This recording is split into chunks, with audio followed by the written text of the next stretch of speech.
हमारे चैनल में आपका स्वागत है। आप लोगों को ये स्टोरी जरूर अच्छी लगेगी, मेरा मानना है। तो चलो अब सुनते हैं, लास्ट में कमेंट करे के बताना स्टोरी कैसी लगी। Part 1 chapter 1 Ahaan Raizada. ऐसा वजनदार नाम मानो इंडिया के टॉप बिजनेसमैन फैमिलीज में से किसी एक का वारिस हो, मगर हम जिस अहान रायजादा की बात कर रहे हैं उसके कतरे कतरे से बेबसी झांक रही है। अहान एक करोड़पति बिजनेस फैमिली का दामाद तो जरूर है, मगर उसकी हालत पर घर के नौकर भी कहते थे, कुछ पैसे चाहिए तो बता देना, तुम्हारी गरीबी देखी नहीं जाती। कहने को तो अहान जैसी रिच फैमिली के दामाद सड़कों पर महंगी कार दौड़ाते थे, महंगे क्लब्स में जाते थे, मगर अहान की लाइफ में तीन चीजें आम थी। पहली चीज बेइज्जती, दूसरी चीज बहुत बेइज्जती और तीसरी चीज बहुत से भी ऊपर वाली बेइज्जती। और हाँ, कभी कभी वो किसी रईस को जब अपनी बीवी को एक महंगे होटल में खाना खिलाते देखता तो वो खुद से कहता, एक दिन अपना टाइम भी आएगा जब मैं महंगे सूट में ऐसे किसी महंगे होटल में अपनी बीवी शनाया को टशन के साथ खाना खिलाऊंगा। देखना जब वो मेरे सीने से लग के एक रोमांटिक डुएट में मेरे साथ रोमांटिक कैंडल लाइट डांस करेगी तो होटल में बैठे सारे रईसजादों के सीने पर सांप लौटेंगे। अहान ने ऐसा सोचते हुए अपने हाथ में रखे तकिए को सीने से लगा के कसकर दबा लिया और नींद की खुमारी में जैसे ही उसने पिलो को अपनी बाहों में दबाया कि तुरंत ही उसका मोबाइल बज उठा, जिससे अहान चौंक कर उठ बैठा। आंख मलते हुए मोबाइल स्क्रीन पर देखा तो शगुन का फोन था। उसे देखते ही अहान के सारे सपने छू मंतर हो गए। शगुन अहान की बीवी शनाया की कजन थी जो हमेशा ही अहान को नीचा दिखाने की कोशिश करती थी। मोबाइल की तरफ देखकर अहान ने बुरा सा मुंह बनाया और फिर कुछ सोचकर फोन उठा लिया। तभी दूसरी तरफ से आवाज आई, क्या बात है जीजाजी, फोन नहीं उठा रहे आप? जवाब में अहान ने कहा, नहीं शगुन, मैं। तभी शगुन उसकी बात काटते हुए बोली, खैर वो सब छोड़ो, मेरा एक काम है। साहू ज्वेलर्स पर मेरा एक नेकलेस पड़ा हुआ है, मैंने उसके मालिक को फोन कर दिया है, वो नेकलेस लेकर आप मेरे घर पर आ जाइए। और हाँ, तभी अहान बीच में ही बोल पड़ा, शगुन मुझे बैंक जाना है और मैं। तभी शगुन ने कहा, मेरे प्यारे जीजाजी, ये बैंक जाने का तेवर आप किसको दिखा रहे हैं? पलना तो आपको हमारे टुकड़ों पर ही है, इसलिए ये बहाना बनाना छोड़िए और 1 घंटे के अंदर मेरा नेकलेस लाकर मुझे दीजिए। और हाँ, वो ज्वेलर्स आपको 30,000 रुपये भी देगा, उसमें से एक पैसा भी गायब नहीं होना चाहिए। तभी अहान थोड़ा चिढ़ते हुए बोला, देखो शगुन, एक तो मैंने आज तक कभी चोरी की नहीं है और दूसरी बात ये कि अगर इतना ही मुझ पर डाउट है तो ये काम किसी नौकर को भेजकर क्यों नहीं करवा लेती। इस पर शगुन की तंज भरी आवाज आई, प्यारे जीजाजी, आप ये बात कब समझेंगे कि इस घर में आपको बहस करने की इजाजत नहीं है, इसलिए जितना आपसे कहा जा रहा है उतना कीजिए और मैं फिर से आपसे कह रही हूँ कि उस पैसे में से एक भी रुपया कम नहीं होना चाहिए। ये चीजें आप 1 घंटे के अंदर लेकर मेरे घर पहुंच जाए, बाय। इतना कहकर शगुन ने फोन काट दिया।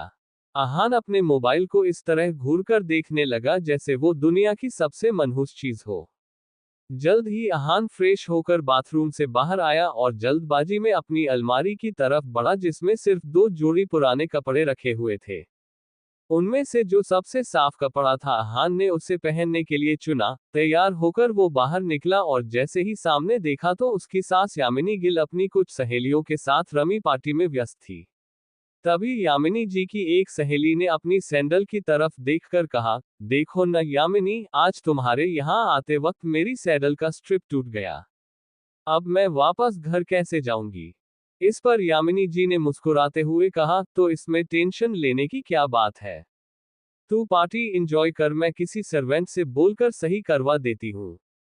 जवाब में वो औरत बुरा सा मुंह बनाते हुए बोली, अरे नहीं, मेरी बहुत महंगी सैडल है, मैं किसी नौकर पर भरोसा नहीं कर सकती। वैसे भी मैं टूटी सैडल दोबारा नहीं पहनती, पर क्या करूं, घर तो जाना ही है। जवाब में यामिनी जी मुस्कुराते हुए बोली, अरे नौकर नहीं, बस नौकर से थोड़ा ऊपर है, वो तेरा काम अच्छे से करवा देगा। अहान उस तरफ से निकला ही था जब यामिनी जी की नजर उस पर पड़ गई। उन्होंने अहान को पुकारा, अरे सुनो अहान, इनकी सैंडल सही करवा के लाना जरा। तभी यामिनी जी की सहेली ने कहा, यामिनी, ये काम दामाद से। यामिनी उनकी बात बीच में काटकर बोल पड़ी, अरे तुम लोग टेंशन मत लो, ऐसे कामों में इनको बहुत मजा आता है, किसी के पास और कोई काम हो तो बता देना। यामिनी जी की ये बातें सीधा अहान के दिल पर आकर लगी, मगर अब उसे ये सब हमेशा ही सुनने की आदत सी हो गई थी। उसे याद था कि आज उसका बर्थडे है, मगर ये सिर्फ उसे ही याद था, बाकी किसी को भी इससे कोई मतलब नहीं था। तभी अहान ने यामिनी जी से कहना चाहा, मगर अभी मैं शगुन के काम से। उसके इतना कहते ही यामिनी जी ने आंखें दिखाते हुए कहा, बहस नहीं, जल्दी से काम खत्म करके आओ।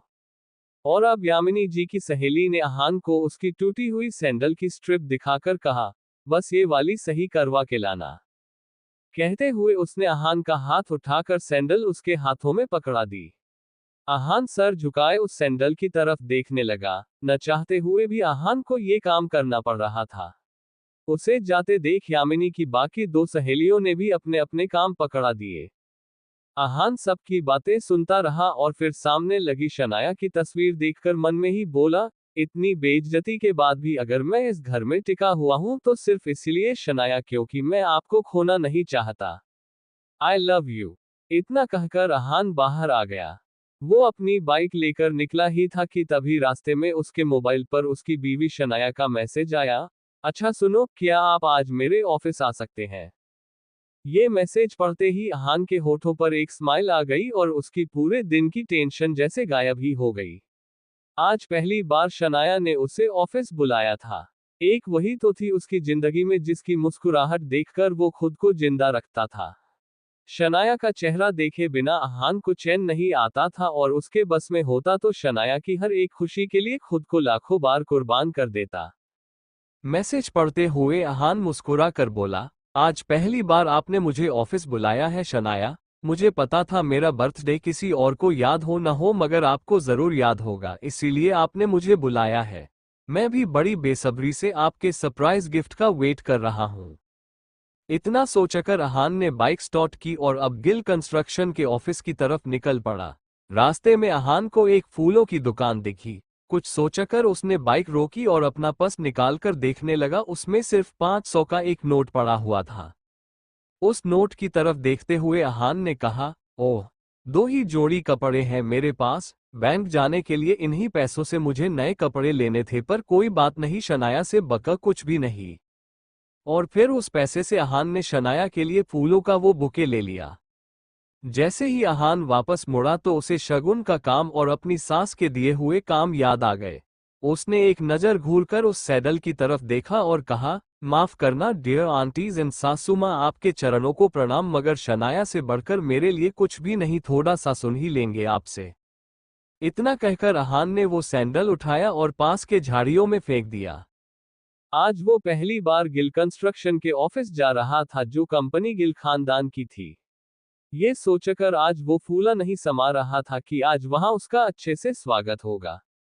वहां पहुंचते ही अहान तेजी से ऑफिस के अंदर की तरफ बढ़ा ही था कि तभी सामने से आ रहा एक आदमी से अहान टकरा गया, जिससे अहान के हाथों में मौजूद बुके नीचे गिर गया। वो व्यक्ति देखने में काफी अमीर लग रहा था, जिसके जिस्म पर नीला सूट और आंखों पर काला चश्मा चढ़ा हुआ था। उसका नाम देव मल्होत्रा था और वो शनाया का क्लाइंट था, जो अभी अभी शनाया के केबिन से बाहर निकला था। वो अहान पर चिल्लाते हुए बोला, यू इडियट, दिखाई नहीं देता क्या तुम्हें? पता नहीं कहां कहां से मुंह उठाकर चले आते हैं, इस ऑफिस के अंदर तुम्हारे खड़े होने की औकात भी नहीं है और टहल ऐसे रहे हो जैसे तुम्हारी खाला का घर हो। कौन हो तुम? शायद मल्होत्रा ने भी उसके बदरंग कपड़ों से उसे नौकर या ऑफिस बॉय ही समझ लिया था। मल्होत्रा ने एक नजर नीचे पड़े बुके की तरफ देखा और फिर उसे अपने पैरों तले कुचल के बाहर निकल गया। आहान ने अपना सर झुकाए उस बुके की तरफ देखा जो पैरों से कुचला जा चुका था। उधर शनाया अपने केबिन के शीशे के अंदर से ये नजारा देख रही थी। आंखों में आंसू लिए शनाया बस आहान को देखे जा रही थी। देव मल्होत्रा वहां से जा चुका था और तभी अहान की नजर शनाया पर पड़ी तो एक पल के लिए वो अपनी बेइज्जती भूल गया और शनाया की तरफ देखकर खुद से ही बोला, कितना प्यार करती हो ना आप मुझसे, मेरे साथ हुए इस बर्ताव ने आपकी आंखों में आंसू ला दिए। और वो शनाया के केबिन में दाखिल हो गया। शनाया ने आगे बढ़कर शीशे के पास लगे पर्दों को गिरा दिया। वो शनाया की तरफ बढ़ा और उसके आंसू पोंछते हुए बोला, अब जाने भी दो न शनाया, जो भी हुआ मेरे साथ हुआ और इसमें आपको इतना टेंशन लेने की जरूरत नहीं है। तभी शनाया चीखते हुए बोली, दूर हटिए मुझसे, आप चले क्यों नहीं जाते मेरी जिंदगी से। आहान को एकदम से झटका सा लगा, वो खुले मुंह से शनाया की तरफ देखता रह गया। तभी शनाया आगे बोली, पति नहीं मेरे पापों की सजा है आप मेरे लिए। आखिर चाहते क्या हो आप? पापा ने मेरी शादी आपसे जबरदस्ती करवाई है और उस गलती की सजा मुझे अब तक मिल रही है। आप मेरे काबिल कभी नहीं थे और आज भी मुझे आपको अपना पति मानते हुए शर्माती है। आज ड्राइवर नहीं था इसलिए मैंने आपको बुलाया था, मगर मुझे नहीं पता था कि मेरा पति इस काम के लायक भी नहीं है। यहाँ आकर आपने मेरे इतने पुराने क्लाइंट मिस्टर मल्होत्रा को नाराज कर दिया। आंखों में आंसू लिए शनाया ने आगे कहा, जहां भी जाती हूं आप हमेशा बेइज्जती के सिवा मुझे कुछ नहीं दे सकते, सिर्फ एक बदनुमा धब्बा बनकर रह गए हो आप मेरी जिंदगी पर। इतना कहकर शनाया केबिन के बाहर निकल गई। आहान उसके पीछे दौड़ा, तभी रास्ते में पड़े बुके की तरफ देखकर शनाया ने कहा, और ये सब क्या है? क्यों इतनी गंदगी फैला रखी है यहाँ पर?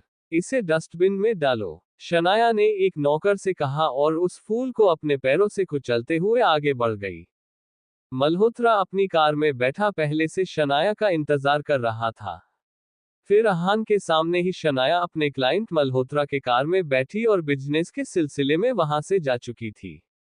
आहान ने एक नजर अपनी बाइक की तरफ देखा, वही खटारा बाइक जो अब आहान के जिंदगी का हिस्सा बन चुकी थी।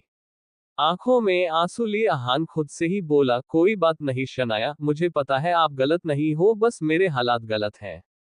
मगर मुझे यकीन है कि एक ना एक दिन आप मुझे जरूर समझोगी।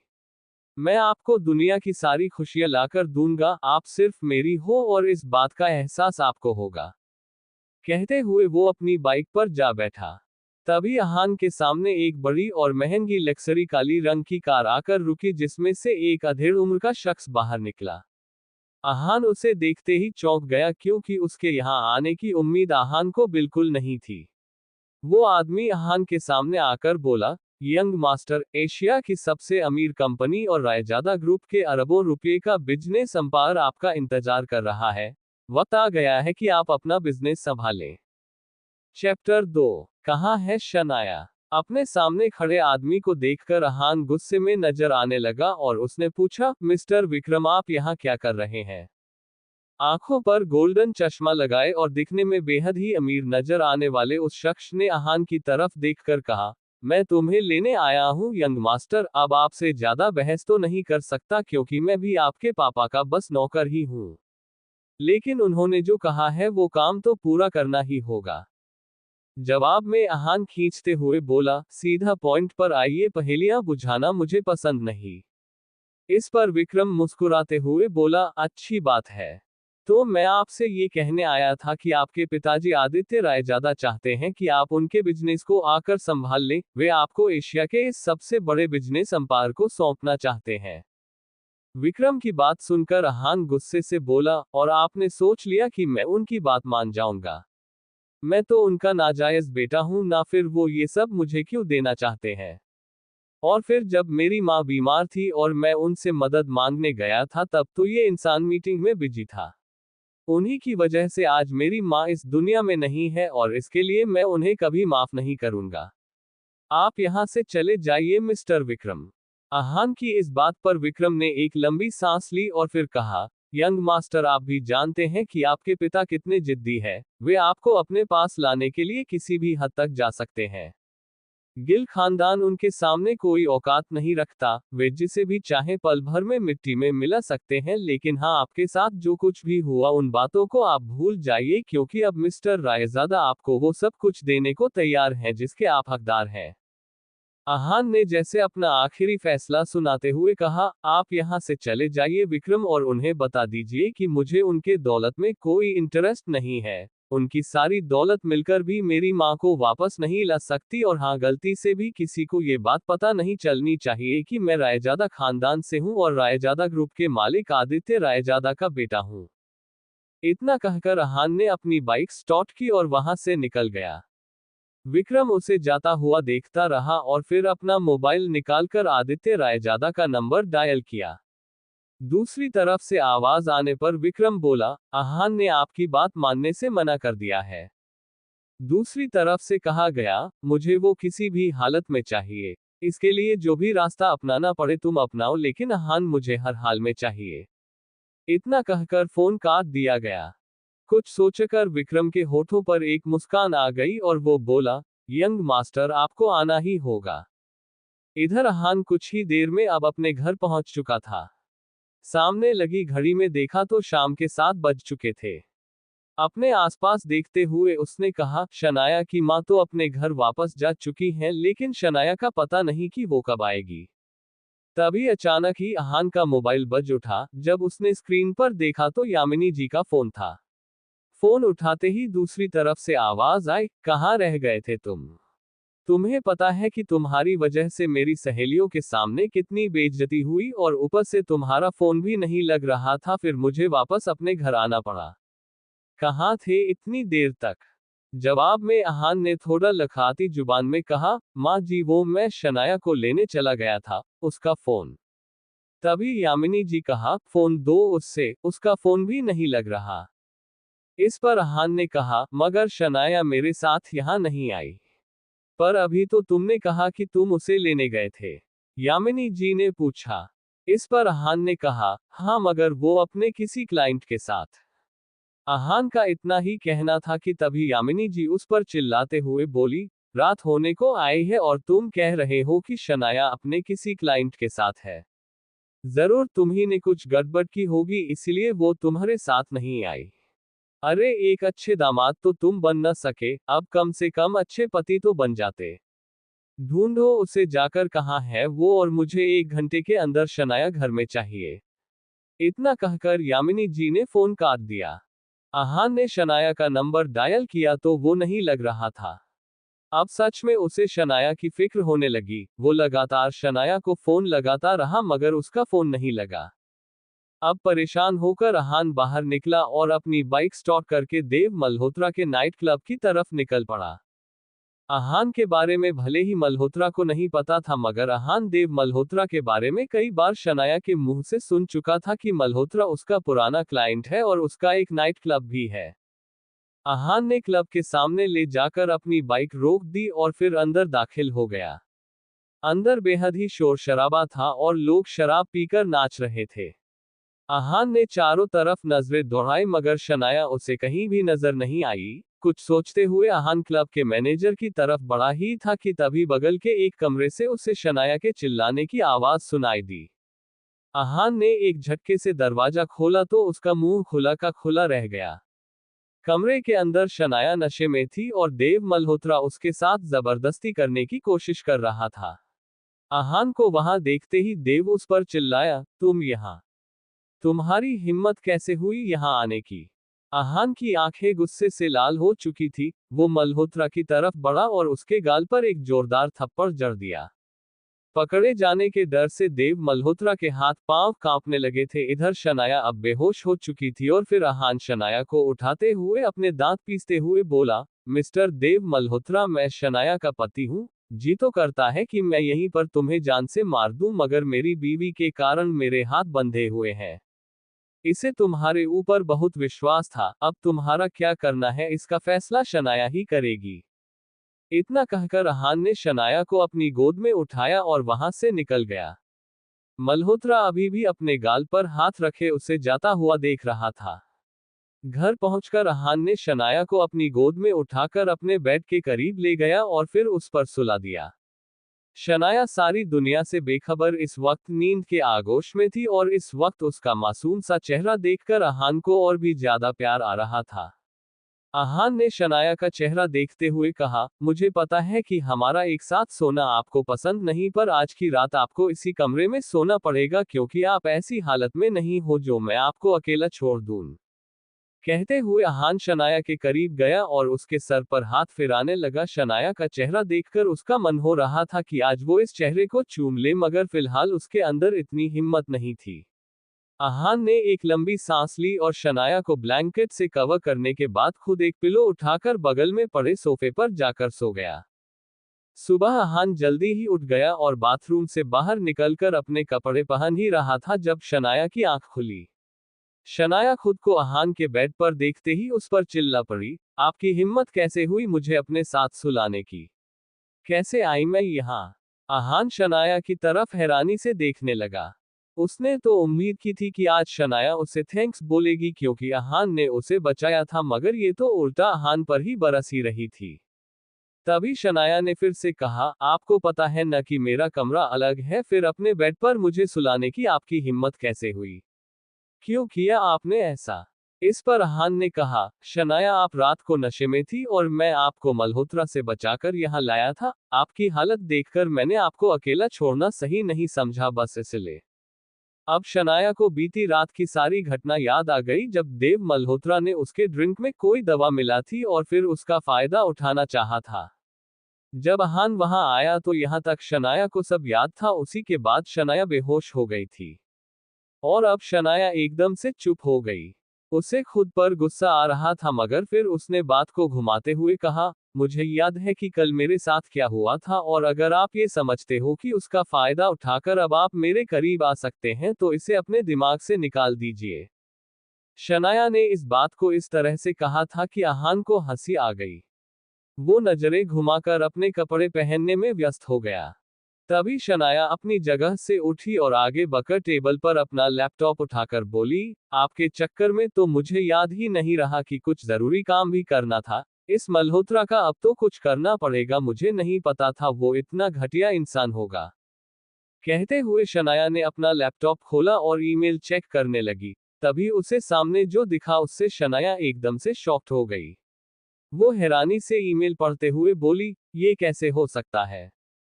इस ऑफिसर ने मेरे सबसे बड़े ड्रीम प्रोजेक्ट को अप्रूवल देने से मना क्यों कर दिया? तभी अचानक ही शनाया का मोबाइल बजने लगा। उसने स्क्रीन पर देखा तो उसके दादाजी आनंद गिल का कॉल था। गिल कंस्ट्रक्शन कंपनी के बिजनेस से जुड़े सारे अहम फैसले वही लेते थे। शनाया फोन की तरफ ऐसे देखने लगी जैसे अगर उसे उठा लिया तो कयामत ही आ जाएगी। उसे पता था कि बिजनेस से जुड़े फैसले लेने में उसके दादाजी बेहद ही सख्त हैं और अगर उसने फोन उठाया तो कुछ बुरा ही सुनने को मिलेगा। आखिर में फिर शनाया ने फोन उठाकर अपने कानों से लगा लिया। कुछ देर वो यूं ही दूसरी तरफ से बातें सुनती रही और फिर आखिर में मोबाइल उसके हाथों से छूटकर नीचे गिर गया। वो एकदम से सदमे में आ चुकी थी। चैप्टर 3, अपनों की चाल। शनाया के फोन उठाते ही दूसरी तरफ से आवाज आई, शनाया तुम्हें हमारी कंपनी के सबसे बड़े प्रोजेक्ट को तुमसे वापस लिया जा रहा है और साथ ही अब तुम इस कंपनी फैमिली बिजनेस से अलग रहोगी। तुम्हारा अब गिल कंस्ट्रक्शन से कोई वास्ता नहीं होगा। ये सुनकर शनाया के हाथों से मोबाइल नीचे गिर चुका था। अपने दादाजी के इस फैसले से शनाया एकदम से शॉक्ड होकर बैठ गई। अहान दौड़कर उसके पास आया और बोला, क्या हुआ शनाया? किसका फोन था? अहान ने लैपटॉप की स्क्रीन पर वो मेल देखा जिसे शनाया ने पढ़ा था। तभी शनाया ने कहा, अब जो कुछ भी है ये मेरी सिरदर्दी है और इसे मैं खुद ही हैंडल कर लूंगी। इसी मेल की वजह से मुझसे मेरा ड्रीम प्रोजेक्ट छिन गया। दादाजी ने कहा है कि अब वे मुझसे ये प्रोजेक्ट वापस ले रहे हैं और इसी के साथ मुझे कंपनी से भी बाहर किया जा रहा है। इस पर अहान बोला, मगर ऐसा कैसे हो सकता है? एक प्रोजेक्ट न होने से कोई किसी को कंपनी से बाहर कैसे कर सकता है? और फिर अप्रूवल नहीं मिला तो उसमें आपकी क्या गलती है? जवाब में शनाया ने अपना सर नीचे झुकाए हुए ही कहा, मैंने कहा न कि इसे मैं खुद हैंडल कर लूंगी। तभी अहान बीच में ही बोल पड़ा, मेरे ख्याल से आपको अपने दादाजी से मिलकर इस मामले में बात करनी चाहिए। इतना बड़ा फैसला एक फोन पर नहीं हो सकता। अहान की बात पर शनाया बिना कुछ बोले वहां से जाने लगी। तभी अहान ने कहा, शनाया सभी मुझे बस निकम्मा ही समझते हैं। शायद आप भी ऐसा ही समझती हो, मगर दूसरों पर विश्वास करके भी आपको क्या मिला? अब एक बार अपने इस निकम्मे पति को भी मौका देकर लो। शनाया अपनी जगह से घूमी और अहान के पास आकर बोली, ओह तो आप अपने आप को बड़ा तीसमारखा समझते हैं। क्या करेंगे आप? जवाब में अहान ने कहा, मेरे साथ चलो शनाया और अपने दादाजी से बात करो। शनाया उसे घूरती रही और फिर कुछ सोचकर कहा, चलो। फिर अहान उसे लेकर गिल कंस्ट्रक्शन के ऑफिस की तरफ निकल पड़ा। कुछ ही देर में वे दोनों शनाया के दादाजी आनंद गिल के ऑफिस में थे। आनंद ने शनाया की तरफ देखते हुए कहा, देखो शनाया, बिजनेस के मामले में मैं बहुत ही साफ हूं। मैंने जो फैसला लिया उसे गुस्से या जज्बात में आकर नहीं लिया। ये नई बिल्डिंग का प्रोजेक्ट गिल कंस्ट्रक्शन का सपना है और ये हर हाल में पूरा होना चाहिए। तुमसे ये काम नहीं हो पा रहा था तो मैंने इसे अब शौर्य को हैंडओवर कर दिया है। वही अब इसे संभालेगा। तुम अब आराम से घर में रह सकती हो। इस पर शनाया ने कहा, मगर दादाजी, ये प्रोजेक्ट मेरा भी सपना है। मुझे नहीं पता कि कहाँ कमी रह गई जो हमें अप्रूवल नहीं मिला, लेकिन मैं आपसे वादा करती हूँ कि हर हाल में ये अप्रूवल लेकर ही रहूंगी। शौर्य को ये प्रोजेक्ट देने से पहले प्लीज मुझे एक आखिरी मौका दीजिए। आनंद गिल ने एक नजर शनाया को घूर कर देखा और फिर कुछ सोचते हुए बोले, ठीक है, लेकिन ये काम आज ही होना चाहिए। शनाया ने हाँ में सर हिलाया और फिर अहान के साथ बाहर आ गई। शौर्य शनाया का ही कजन था जो हमेशा से ही शनाया को बिजनेस से बाहर करना चाहता था। उसकी हसरत थी कि एक दिन वो इस बिजनेस अंपायर को हासिल कर ले और इसके लिए शनाया को वो हर हाल में पीछे छोड़ना चाहता था। शौर्य के पिता नीरज भी इस काम में उसका बखूबी साथ दे रहे थे। अहान और शनाया अब म्युनिसिपैलिटी के उस सरकारी ऑफिस पहुंच चुके थे जहां से उन्हें अप्रूवल लेना था। तभी शनाया ने वहां से शौर्य को बाहर आते हुए देखा तो चौंक गई। शौर्य शनाया की तरफ देखकर एक कुटिल मुस्कान के साथ उसके करीब आते हुए बोला, ओह, अप्रूवल के लिए आई हो, मगर कुछ नहीं हो सकता शनाया, उस ऑफिसर को मैंने खरीद लिया है। शनाया ने शौर्य को घूर कर देखा और अहान के साथ अंदर बढ़ गई। उस वक्त वहां पर कोई मीटिंग चल रही थी जब शनाया वहां पहुंची। शनाया एक ऑफिसर के सामने आकर गुस्से में बोली, मिस्टर सक्सेना, मुझे आपसे कुछ बात करनी है। सक्सेना नाम का वो शख्स सर उठाकर मुस्कुराते हुए बोला, कहिए शनाया जी, कैसे आना हुआ।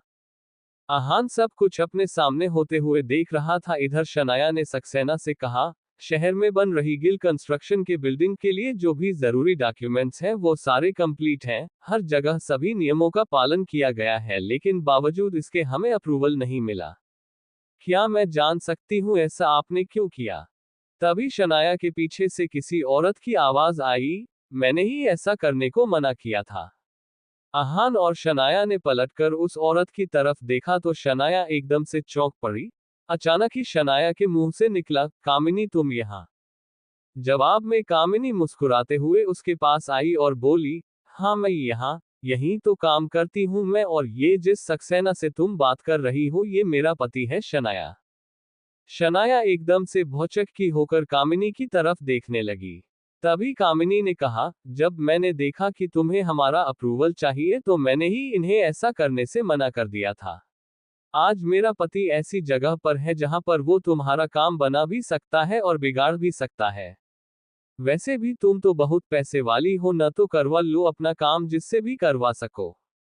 इतने में शनाया बोल पड़ी, कामनी, जो कुछ भी हुआ था वो मेरी गलती थी, मैं नासमझ थी, प्लीज उस बात को अब भूल जाओ। और तभी कामिनी उसकी बात काटकर बीच में ही बोल पड़ी, मैं नहीं भूल सकती शनाया, मैं उस दिन को नहीं भूल सकती जब मेरी शादी तय हुई थी और ये बात मैं तुम्हारे साथ ही सभी सहेलियों को बता रही थी। तब तुमने मेरे बेरोजगार पति के बारे में सुनकर उसका मजाक उड़ाया था, मेरा मजाक उड़ाया था। सभी सहेलियां मुझ पर हंस रही थी और मैं रोते हुए वहां से आई थी। इस पर शनाया ने कहा, कामिनी, वो मेरी नासमझी थी, मैं आज भी उस बात के लिए शर्मिंदा हूँ। पूरा स्टाफ और अहान भी उनकी बातें सुन रहा था। अहान को समझ नहीं आ रहा था कि ऐसी स्थिति में वो क्या करे। तभी कामिनी ने कहा, शर्मिंदा होने से काम नहीं चलेगा शनाया, उस दिन का बदला तुम्हें आज चुकाना होगा। बेइज्जती के बदले बेइज्जती ही होनी चाहिए। शनाया ने सवालिया नजरों से उसे देखते हुए पूछा, मतलब। कामिनी ने एक नजर अहान की तरफ देखकर कहा, ये तुम्हारा पति है ना। इसी ने कौन से बड़े झंडे गाड़ दिए हैं शनाया। ये तो मेरे पति के बराबर भी खड़े होने की औकात नहीं रखता है, और सुना है कि ये घर जमाए बनकर रहता है। शनाया ने गुस्से भरी धीमी आवाज में कहा, कामिनी, तुम गलती कर रही हो। जवाब में कामिनी एक ठहाका मारकर हंसते हुए बोली, अभी मैंने कुछ बोला ही कहा है शनाया। ठीक है, अब सुनो, अगर तुम्हें ये अप्रूवल चाहिए तो तुम्हारे पति को यहाँ मौजूद पूरे स्टाफ के सामने उससे हाथ जोड़कर गिड़गिड़ाकर अप्रूवल की भीख मांगनी होगी। कामिनी। शनाया एकदम से चिल्ला पड़ी। जवाब में कामिनी ने दरवाजे की तरफ उंगली करके कहा, बाहर जाने का रास्ता उधर है शनाया। बेबसी से शनाया ने अपने होंठ काट लिए और फिर वापस दरवाजे के बाहर निकल आई। शौर्य बाहर ही उसका इंतजार कर रहा था। वो शनाया के पास आते हुए बोला, उफ़, शायद काम नहीं हुआ, सो सैड, अब तो तुम्हें ये प्रोजेक्ट मेरे हवाले करना होगा और तो और आनंद दादू की नजरों में अब तुम किसी काम की नहीं रही, तो अब तुम्हें कंपनी भी छोड़नी पड़ेगी। खैर तुम टेंशन मत लो शनाया, मैं सब कुछ संभाल लूंगा, तुम घर पर आराम करो अपने निकम्मे पति के साथ, अब निकम्मी बीवी। अरे हाँ, वो तुम्हारा पति कहाँ रह गया? वापस नहीं आया तुम्हारे साथ? इससे पहले कि शनाया शौर्य की हरकत का कोई जवाब देती, उसे भी ध्यान आया कि आहान उसके साथ वापस नहीं आया है। शनाया वापस अंदर की तरफ बढ़ी। बाहर से शीशे के उस पार क्या हो रहा था ये साफ दिख रहा था, और फिर शनाया ने जो देखा उससे तो शनाया को झटका सा लगा। अंदर आहान सारे स्टाफ के सामने गिड़गिड़ा रहा था, अप्रूवल की भीख मांग रहा था और सभी लोग उसका मजाक बनाकर उस पर हंस रहे थे। ये सब देखकर शनाया की आंखों में आंसू आ गए। वो तेजी से अंदर की तरफ बढ़ी कि तभी दरवाजा खोलकर कामिनी बाहर आई और शनाया पर एक मुस्कान छोड़ते हुए बोली, सचमुच बहुत प्यार करता है ये तुम्हें, तुम्हारे लिए कुछ भी कर सकता है। वैसे कहाँ मिला ये तुम्हें? खैर मुबारक हो, तुम्हें अप्रूवल मिल चुका है। तभी वहां पीछे से शौर्य आकर बोला, मगर ये कैसे हो सकता है, मैंने आपके पति को पैसे दिए हैं। जवाब में कामिनी मुस्कुराते हुए बोली, वो तुम्हें वापस मिल जाएंगे, मेरे लिए मेरा बदला ज्यादा जरूरी था। इतना कहकर कामिनी आगे बढ़ गई। इधर आहान जैसे ही बाहर आया तो शनाया उसे घूरकर शिकायती लहजे में बोली, आप समझते क्या है अपने आप को? किससे पूछकर आपने ऐसा किया?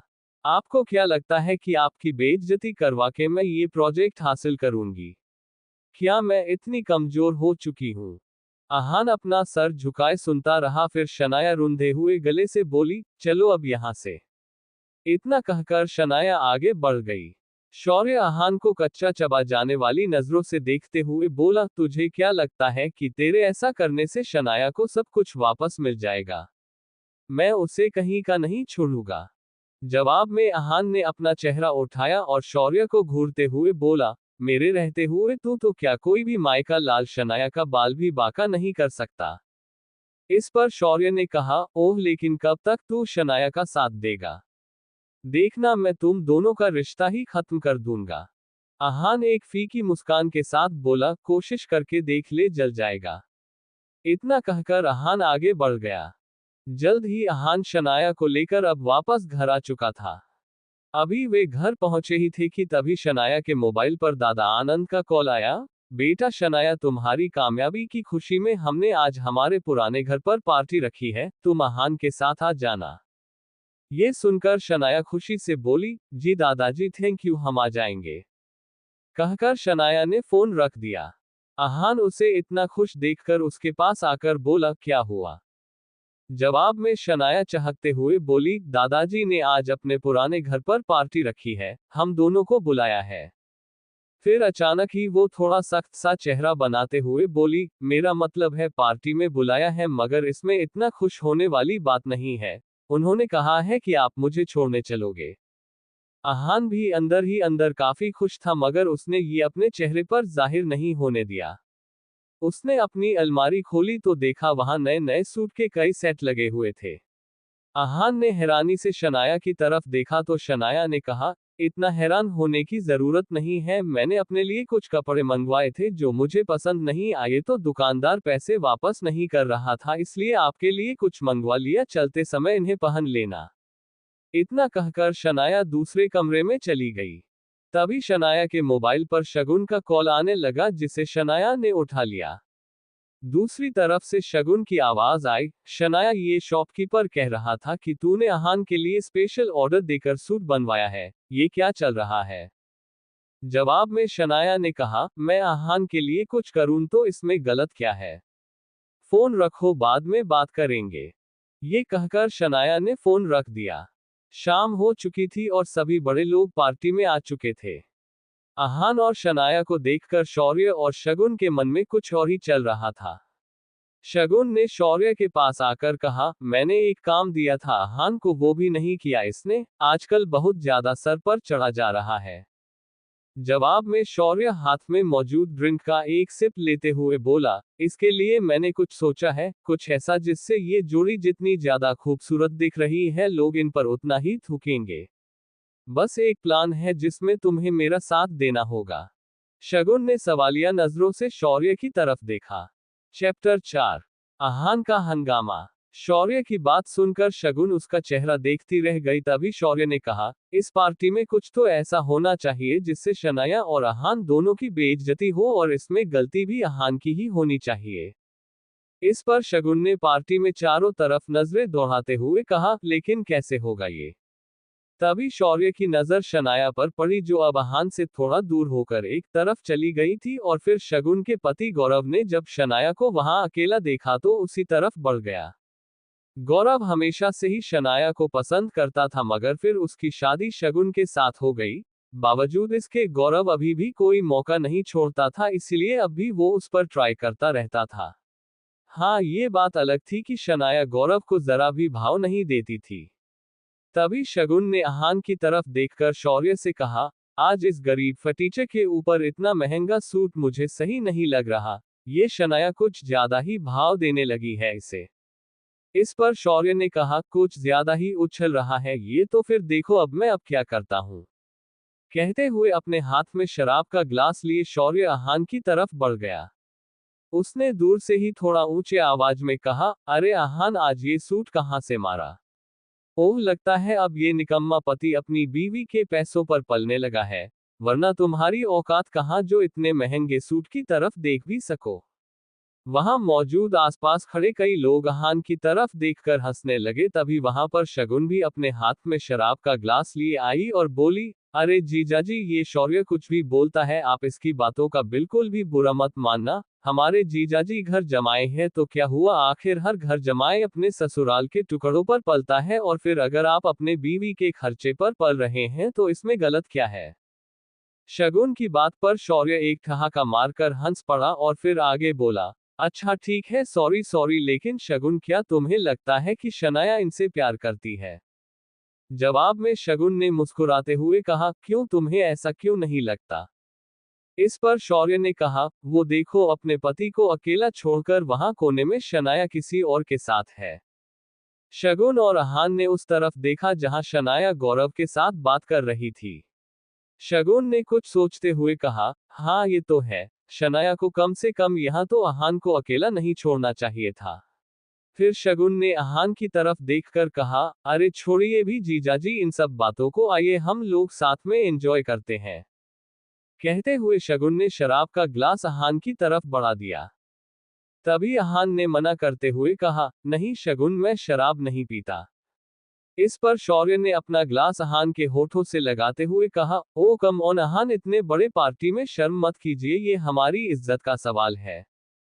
कहते हुए शौर्य ने जबरदस्ती वो ड्रिंक आहान के मुंह में उड़ेल दी। मना करते करते भी आहान के अंदर पूरी शराब जा चुकी थी। जैसे ही शौर्य ने अपना ग्लास हटाया तभी शगुन ने अपना ग्लास आहान के होठों से लगाते हुए कहा, ओह, तो क्या हमारे ग्लास से पीने में आप भेदभाव करेंगे जीजाजी, चलिए इसे भी खत्म करिए। आहान मना करता रहा, मगर इनकी जिद के आगे आहान की एक न चली। थोड़ी ही देर में वो बेहद नशे में हो चुका था और शौर्य व शगुन अब उसके मजे लेते हुए देख रहे थे। अब तक यामिनी जी और शौर्य के पिता नीरज भी पार्टी में आ चुके थे। इसके अलावा दादा आनंद गिल भी लोगों से मिल रहे थे। तभी शौर्य ने लोगों का ध्यान आहान की तरफ खींचते हुए तेज आवाज में कहा, लेडीज एंड जेंटलमैन, मिलिए हमारे घर के दामाद मिस्टर आहान से। इनके अंदर बहुत सी खूबियां हैं, ये किस खानदान से हैं और इनका पेशा क्या है, क्या सोचकर इन्होंने हमारे खानदान से नाता जोड़ा, आज ये सबके बारे में बताएंगे। क्यों जीजाजी, बताइए ना। आहान ने नशे में ही शौर्य की तरफ बढ़कर कहा, ओह, तो इसीलिए तुमने और शगुन ने जबरदस्ती मुझे शराब पिलाई, और अब अगर जानना ही चाहते हो तो सुनो। वहां लोगों की भीड़ इकट्ठा हो चुकी थी और लोग बड़ी दिलचस्पी से इस तमाशे को देख रहे थे। अहान ने शौर्य की तरफ देखकर कहा, साले साहब, सबसे पहले मैं तुम्हारे बारे में बताता हूँ, तुम एक नंबर के लालची और खुदगर्ज इंसान हो। गिल कंस्ट्रक्शन के बिजनेस की बागडोर तुम अपने हाथ में लेना चाहते हो न, और इसीलिए तुम शनाया को अपने रास्ते से हटाना चाहते हो। तुम हमारा रिश्ता भी तोड़ना चाहते हो। तभी शौर्य उसकी बात काटते हुए बोला, अहान क्या बकवास कर रहे हो। जवाब में अहान ने अपने होठों पर उंगली रखकर चुप रहने का इशारा किया और बोला, शुश, अभी मेरी बात खत्म नहीं हुई है शौर्य। हाँ, इसी बिजनेस को हासिल करने के लिए तुम तरह तरह की चालें चलते रहते हो, अपने बाप नीरज के साथ मिलकर और दादाजी, हाँ दादाजी की चापलूसी करके उन्हें शनाया के खिलाफ भड़काते हो। तभी दादा आनंद गिल अहान के सामने आकर बोले, अहान ये सब क्या है। अहान उन्हें देखकर बोला, ओह दादाजी, और आपके बारे में तो क्या ही कहना। आप शनाया को मौका जरूर देते हैं, मगर अंदर ही अंदर आप शनाया से ज्यादा शौर्य को चाहते हैं, इसीलिए आपका हर एक फैसला शौर्य के हक में और शनाया के खिलाफ होता है। तभी शगुन वहां आकर बोली, अहान ये हमारे दादाजी हैं।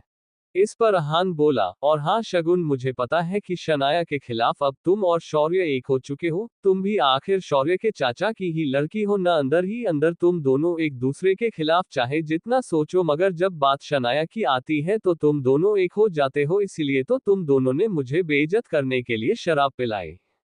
मगर शनाया के साथ मैं खड़ा हूं, और मेरे रहते हुए कोई भी शनाया का कुछ भी नहीं बिगाड़ सकता। इतना कहकर अहान की आंखें थोड़ा नम हो गई और वो कुछ सोचते हुए बोला, सच कहूं तो एक शनाया ही है जो तुम सबसे ज्यादा टैलेंटेड है। वो सभी का ख्याल रखती है, अपने फैमिली बिजनेस के बारे में उसे सबसे ज्यादा फिक्र है, मगर भेदभाव भी उसकी के साथ होता रहा है। अब तक शनाया भी वहां आ चुकी थी। अहान नशे में जरूर था, मगर उसने जो भी कहा वो सच था, और ये बातें सुनकर शनाया की आंखें नम हो गई थी।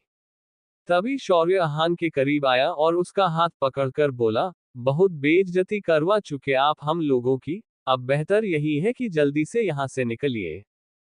इतना कहकर शौर्य ने अहान को धक्का दिया तो अहान सामने खड़ी शनाया के कदमों में गिर पड़ा।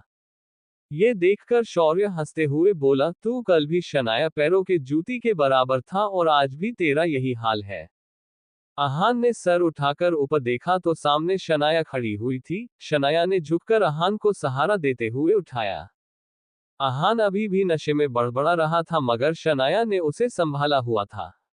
अचानक ही शनाया का चेहरा एकदम से सख्त हो गया। वो शौर्य और शगुन की तरफ देखते हुए बोली, आज तुम दोनों ने सचमुच बेशर्मी की सारी हदें पार कर दी हैं। किसी को नीचे गिराने के लिए तुम दोनों कितना गिर सकते हो ये आज मैंने देख लिया। मगर एक बात कान खोलकर सुन लो, अहान को कुछ भी कहने से पहले एक बार ये जरूर सोच लेना कि ये मेरे हस्बैंड हैं, और कितनी भी कोशिश कर लो ये सच बदल नहीं सकता, इसलिए आज के बाद अहान के साथ अगर किसी ने गलत करने की सोची भी तो उसके लिए ठीक नहीं होगा। शनाया की बात सुनकर शगुन और शौर्य का मुंह खुला का खुला रह गया। उन्होंने कभी नहीं सोचा था कि शनाया भी अहान का साथ दे सकती है। यामिनी जी का भी कुछ यही हाल था। तभी यामिनी जी शौर्य के पास आकर बोली, ये सब क्या ड्रामा है शौर्य। इस पर शौर्य ने कहा, ये हान हमारे खानदान पर धब्बा बन चुका है आंटी, और शनाया इस धब्बे के साथ ही जीना चाहती है। जवाब में यामिनी जी एक लंबी सांस लेकर बोली, लेकिन अब कर भी क्या सकते हैं। शनाया के पिता ने इसे जबरदस्ती हमारे गले बांध दिया है। शौर्य मुस्कुराते हुए बोला, कर सकते हैं, अगर आप चाहें तो हम इनका रिश्ता खत्म कर सकते हैं। यामिनी जी ने हैरानी से पूछा, मगर कैसे। शौर्य अपने होठों को यामिनी जी के कान के पास ले गया और उन्हें कुछ बताया, जिसे सुनकर यामिनी जी के होठों पर एक मुस्कान आ गई और वे बोली, ठीक है, मगर इसमें मेरी बेटी को कुछ नहीं होना चाहिए। शौर्य मुस्कुराते हुए बोला, आप फिक्र मत कीजिए।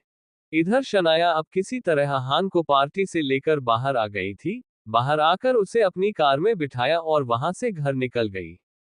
शनाया ये समझ गई थी कि जो कुछ भी हुआ उसे भड़काने वाले शौर्य और शगुन ही थे, मगर ये सोचकर शनाया अच्छा फील कर रही थी कि अहान ने जो कुछ भी कहा वो सच था। आज अहान ने वो सब कह दिया था जो वर्षों से शनाया के दिल में था।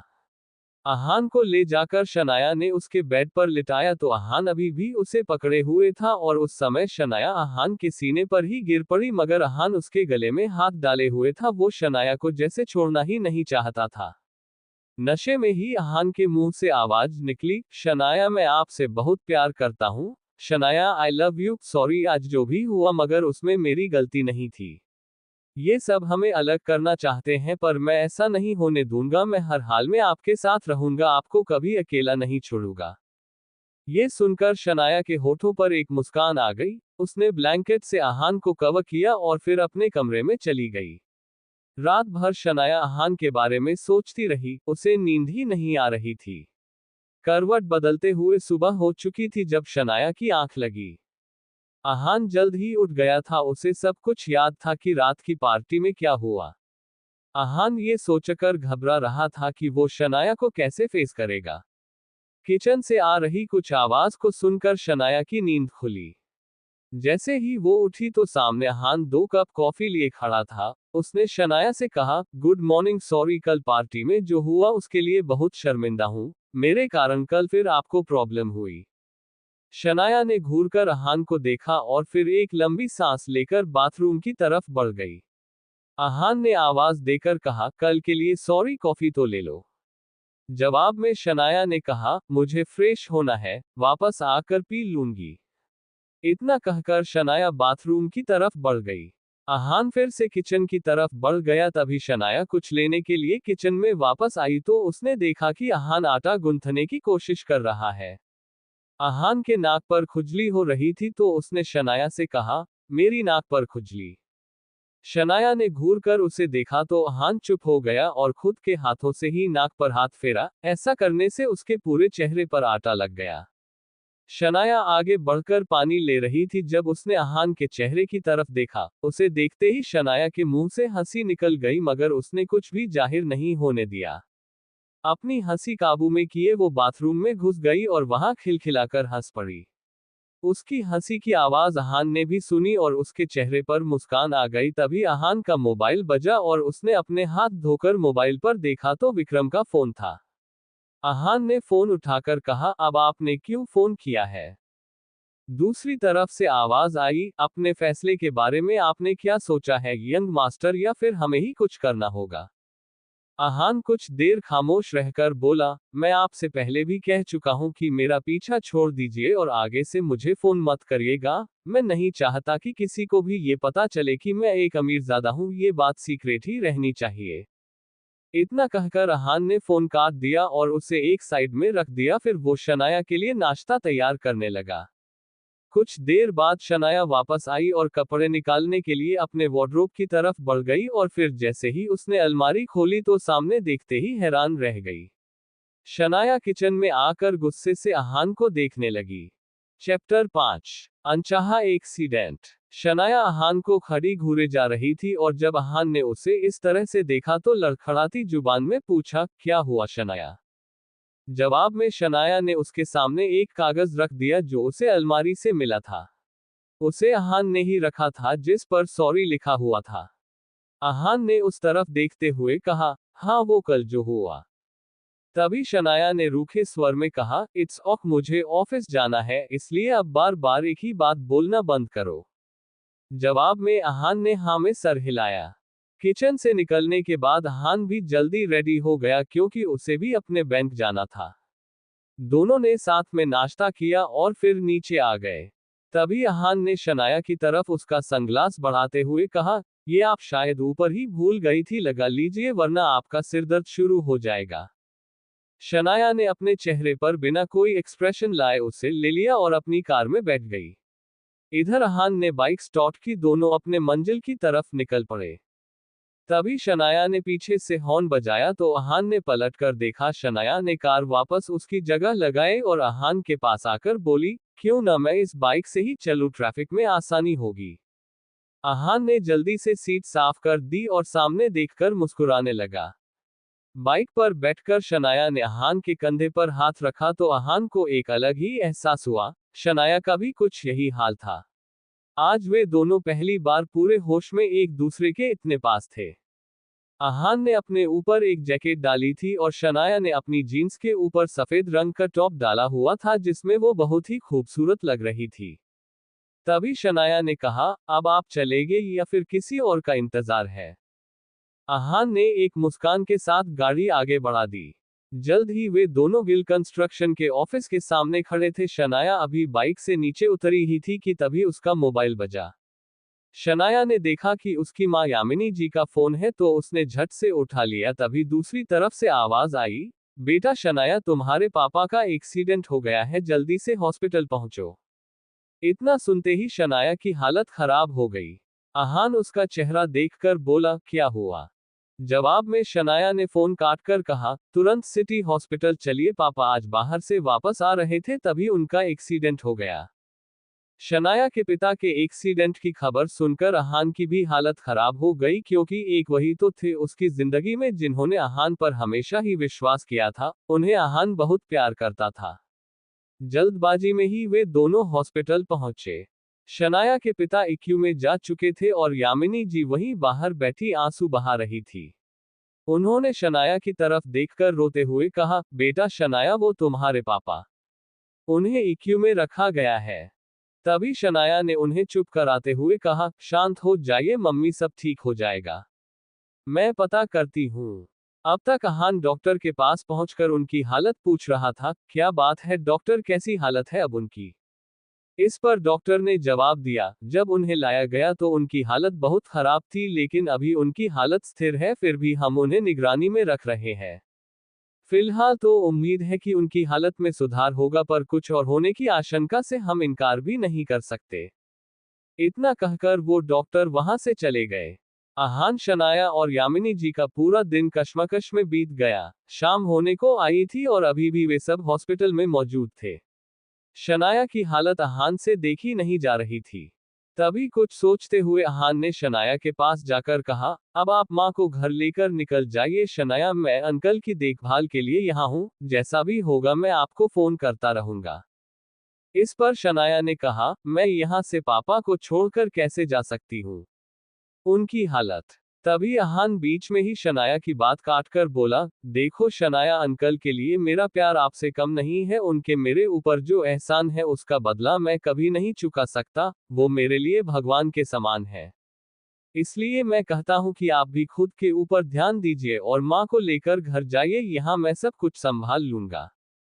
अहान के बहुत रिक्वेस्ट करने पर शनाया मान गई और फिर वो यामिनी जी को अपने साथ लेकर घर निकल गई। कुछ ही देर में शनाया अपने कमरे पर और यामिनी जी अपने घर पर थी। इधर अहान अभी हॉस्पिटल में एक जगह बैठा हुआ था जब डॉक्टर ने उसके पास आकर कहा, देखिए मिस्टर शेखर की हालत अचानक ही बहुत ज्यादा बिगड़ती जा रही है, जल्दी ही उनका ऑपरेशन करना होगा।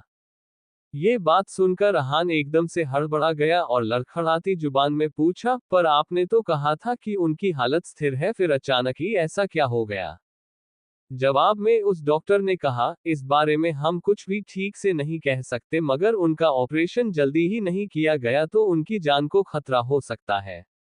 इस पर अहान ने कहा, तो फिर आपको किसका इंतजार है डॉक्टर, आप ऑपरेशन शुरू कीजिए। तभी डॉक्टर ने कहा, ओक फाइन, कुछ डॉक्यूमेंट्स आपको भरने होंगे और बिल काउंटर पर जाकर 15 लाख भर दीजिए, हम ऑपरेशन की तैयारी शुरू करते हैं। 15 लाख की बात सुनते ही अहान टेंशन में नजर आने लगा। उसने शनाया को कॉल करने के लिए फोन निकाला ही था कि तभी उसे सामने विक्रम खड़ा दिखा, जो अहान की तरफ देखकर ही मुस्कुरा रहा था। उसे देखते ही अहान के दिमाग में ढेर सारे डाउट्स आ गए और वो विक्रम के पास जाकर बोला, आप यहाँ क्या कर रहे हैं? जवाब में विक्रम मुस्कुराते हुए बोला, वैसे शनाया इतने पैसों का इंतजाम आसानी से कर लेगी, लेकिन आपको क्या लगता है यंग मास्टर की ये सब अपने आप हो गया? उसकी बात सुनकर अहान की आंखें सिकुड़ गई। तभी विक्रम ने आगे कहा, ये एक्सीडेंट तुम्हारे पिता के कहने पर ही कराया गया है। ये सुनकर अहान को झटका सा लगा। एक पल को उसे यकीन नहीं हुआ कि सामने खड़ा विक्रम सच बोल रहा है और विक्रम के चेहरे से मुस्कान गायब नहीं हुई थी। अगले ही पल अहान का पूरा चेहरा गुस्से से लाल हो गया और उसने कहा, आपकी हिम्मत कैसे हुई ऐसा करने की? इस पर विक्रम ने कहा, आदित्य राय जादा की हिम्मत इतनी ज्यादा है कि अपने एक इशारे पर इंडिया का बाजार हिला सकता है, फिर ये तो एक मामूली एक्सीडेंट है। अहान ने गुस्से में कहा, ये आपने सही नहीं किया, आपको इसकी कीमत चुकानी होगी। विक्रम फिर से बोला, बस 15 लाख तो है इसकी कीमत और मैं ये चुकाने के लिए तैयार हूँ, बस आपको अब रायजादा ग्रुप को अपनाना होगा। इस कंपनी के सामने 15 लाख ऊंट के मुंह में जीरे के जैसा है। इस पर अहान ने कहा, ये रुपए तो तुम्हें भरने ही होंगे और अंकल के एक्सीडेंट का हिसाब मैं बाद में लूंगा, लेकिन मैं तुम्हारी बात कभी भी नहीं मानूंगा। जवाब में विक्रम ने कहा, अगर मैं पैसे न भी दूं तब भी तुम्हारा काम नहीं रुकेगा यंग मास्टर, क्योंकि आपके पास शनाया है। लेकिन सोचो, अगर शनाया को पता चला कि उसके पापा का एक्सीडेंट इसलिए हुआ है क्योंकि तुमने हमारी बात नहीं मानी, अगर उसे ये पता चला कि तुम्हारा रायजादा खानदान से ताल्लुक होना ही इस एक्सीडेंट की वजह है, तो क्या वो कभी आपको माफ करेगी? मेरा ख्याल है कि जो रिश्ता अभी धीरे धीरे सही हो रहा है वो भी खत्म हो जाएगा। अहान विक्रम के चेहरे की तरफ देखता रह गया। सच में विक्रम ने बड़ी ही शातिर चाल चली थी और अहान को ये अफसोस हो रहा था कि अभी तक वो इस साजिश को समझ क्यों नहीं पाया था। तभी विक्रम ने आगे कहा, और हाँ, अगर आपने हाँ नहीं की तो आप अपने पिताजी को जानते हैं, ये सब यही नहीं रुकने वाला, शनाया भी है। शनाया का नाम सुनते ही अहान एकदम से घबरा गया। उसने विक्रम को रोकते हुए कहा, औक औक, आप ऐसा कुछ भी नहीं करेंगे जिससे शनाया या उसकी फैमिली और मुसीबत में आए। मैं आपकी बात मानने के लिए तैयार हूँ, मगर ये बात बाहर नहीं आनी चाहिए कि मैं कौन हूँ और ये सब मेरी वजह से हुआ है। अहान का जवाब सुनकर विक्रम मुस्कुराने लगा। तभी सामने से अहान को शनाया आती हुई दिखी। उसके हाथ में एक टिफिन था। विक्रम उसे देखते ही वहां से चला गया। अहान ने शनाया को उसके पापा की हालत के बारे में बताया और फिर जरूरी फॉर्मेलिटी पूरी करने के बाद उनका ऑपरेशन शुरू हो गया। कुछ देर में डॉक्टर ने खबर सुनाई कि अब शेखर की हालत सही है। ये सुनकर दोनों ने राहत की सांस ली। फिर शनाया ने अहान की तरफ टिफिन बढ़ाते हुए कहा, मैं ये खाना पापा के लिए बनाकर लाई थी, सोचा था उनकी हालत ठीक होगी तो खिला दूंगी, फिलहाल इसे आपको खाना होगा। अहान को सच में भूख लगी थी। उसने टिफिन खोला तो अंदर भिंडी की सब्जी रखी हुई थी जो अहान को बहुत पसंद थी। तभी उसे शनाया की बात याद आई कि उसने खाना पापा के लिए बनाया था, मगर उसके पापा शेखर को तो भिंडी से सख्त नफरत थी और ये बात शनाया अच्छे से जानती थी। मतलब साफ था कि शनाया ने ये खाना अहान के लिए ही बनाया था, मगर इस बात को वो जताना नहीं चाहती थी। ये सोचकर अहान के चेहरे पर एक मुस्कान आ गई। शेखर को इक्यू से बाहर शिफ्ट कर दिया गया था और शनाया उन्हीं के पास थी। इधर अहान ने टिफिन खत्म किया ही था कि तभी उसके मोबाइल पर शगुन का कॉल आ गया। फोन उठाते ही दूसरी तरफ से आवाज आई, अहान जीजू प्लीज मुझे बचा लीजिए वरना मैं बर्बाद हो जाऊंगी। अहान ने पूछा, ये क्या नया नाटक है शगुन? इस पर शगुन ने रोते हुए कहा, जीजू देव मल्होत्रा के क्लब में कुछ लोग मेरे साथ जबरदस्ती कर रहे हैं। गौरव और शौर्य का भी नंबर नहीं लग रहा, इसलिए आपको कॉल किया, आप जल्दी। शगुन ने इतना कहा था कि तभी किसी ने उसके हाथ से मोबाइल छीनकर नीचे फेंक दिया। फोन पर अहान उसकी चीख और कुछ गुंडों की आवाज साफ सुन पा रहा था, आज कहाँ बचकर जाओगी हमसे? बिना हमारी हसरत पूरी किए तुम नहीं जा सकती, कोई भी बचाने नहीं आएगा तुम्हें। तभी शगुन की एक चीख गूंजी और वे सभी गुंडे जोर जोर से हंसने लगे। शगुन के रोने की आवाज और गुंडों के हंसने की आवाज अहान के कानों में साफ पड़ रही थी। अहान दौड़ते हुए शनाया के पास पहुंचा और बोला, शनाया मुझे कुछ जरूरी काम है, मैं बस कुछ देर में आता हूं। शनाया ने पलटकर कुछ कहना चाहा मगर अहान वहां से जा चुका था। जैसे ही अहान देव मल्होत्रा के क्लब में पहुंचा तो वहां कोई भी नहीं था, पूरा क्लब खाली था। उसे किसी साजिश की बू आ रही थी। धड़कते दिल से अहान थोड़ा और अंदर बढ़ा कि तभी पीछे से किसी ने हाथ में रुमाल लेकर उसके नाक को तेजी से दबा लिया। अहान कुछ पल छूटने की कोशिश करता रहा और अंत में बेहोश होकर नीचे गिर पड़ा। तभी वहां दो चेहरे नजर आए। बेहोश पड़े अहान के सामने शगुन और शौर्य खड़े मुस्कुरा रहे थे। चैप्टर 6 तलाक चाहिए। अचानक हुए इस हमले से अहान खुद को संभाल नहीं पाया। अपनी नाक पर पड़े बंधन से अहान ने निकलने की पूरी कोशिश की थी, मगर अंत में उसका शरीर ढीला होता गया और अहान बेहोश होकर जमीन पर गिर पड़ा। जाहिर था कि अहान को रुमाल में लगे क्लोरोफॉर्म की मदद से बेहोश किया गया था और फिर जैसे ही वो बेहोश हुआ उसके सामने दो चेहरे आकर खड़े हो गए। उनका नाम शौर्य व शगुन था। दोनों के चेहरे पर एक विजयी मुस्कान थी। तभी शगुन ने शौर्य से कहा, मल्होत्रा से कह दो कि वो अपना काम शुरू करे। इसके बाद क्या हुआ कुछ पता नहीं चला। अगली सुबह जब अहान की आंख खुली तो उसने खुद को अपने कमरे में पाया। उसे अभी भी चक्कर आ रहे थे। रात के बारे में याद आते ही अहान चौंक पड़ा। मैं यहाँ कैसे आया? क्या हुआ है मेरे साथ? शनाया के पापा हॉस्पिटल में हैं और ऐसे में शनाया को पता चला कि मैं यहाँ हूँ तो उसे कितना बुरा लगेगा, लेकिन मेरे साथ क्या हुआ इस बारे में मुझे पता लगाना होगा। इतना कहकर अहान ने अपना मोबाइल बाहर निकाला और शगुन को कॉल लगा दिया। शगुन के फोन उठाते ही अहान ने कहा, शगुन ये क्या खेल चल रहा है, कहाँ हो तुम? मैं जब मल्होत्रा के क्लब पहुंचा तो तुम वहां नहीं थी और फिर मुझे किसी ने बेहोश कर दिया। अब मैं अपने घर में खुद को देख रहा हूँ, सच सच बताओ क्या हुआ है मेरे साथ? जवाब में शगुन ने कहा, क्या आपको सस्ता नशा करने की आदत हो गई है? मैंने आपको कहीं नहीं बुलाया और मैं तो शहर से बाहर हूँ, ये सब कैसी बातें कर रहे हैं आप? मैं बिजी हूँ अभी, आपके फिजूल की बातों के लिए मेरे पास टाइम नहीं है।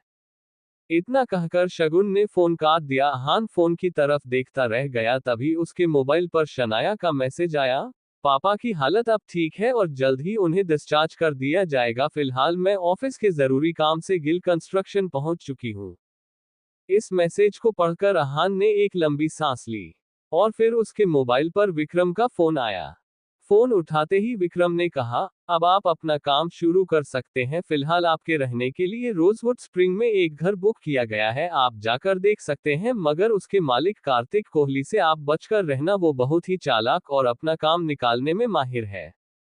रोजवुड स्प्रिंग के बारे में अहान ने बहुत सुन रखा था, एक फ्लैट की कीमत भी वहां 50 करोड़ से कम नहीं थी। उसे याद था कि शनाया को ये जगह बहुत पसंद थी।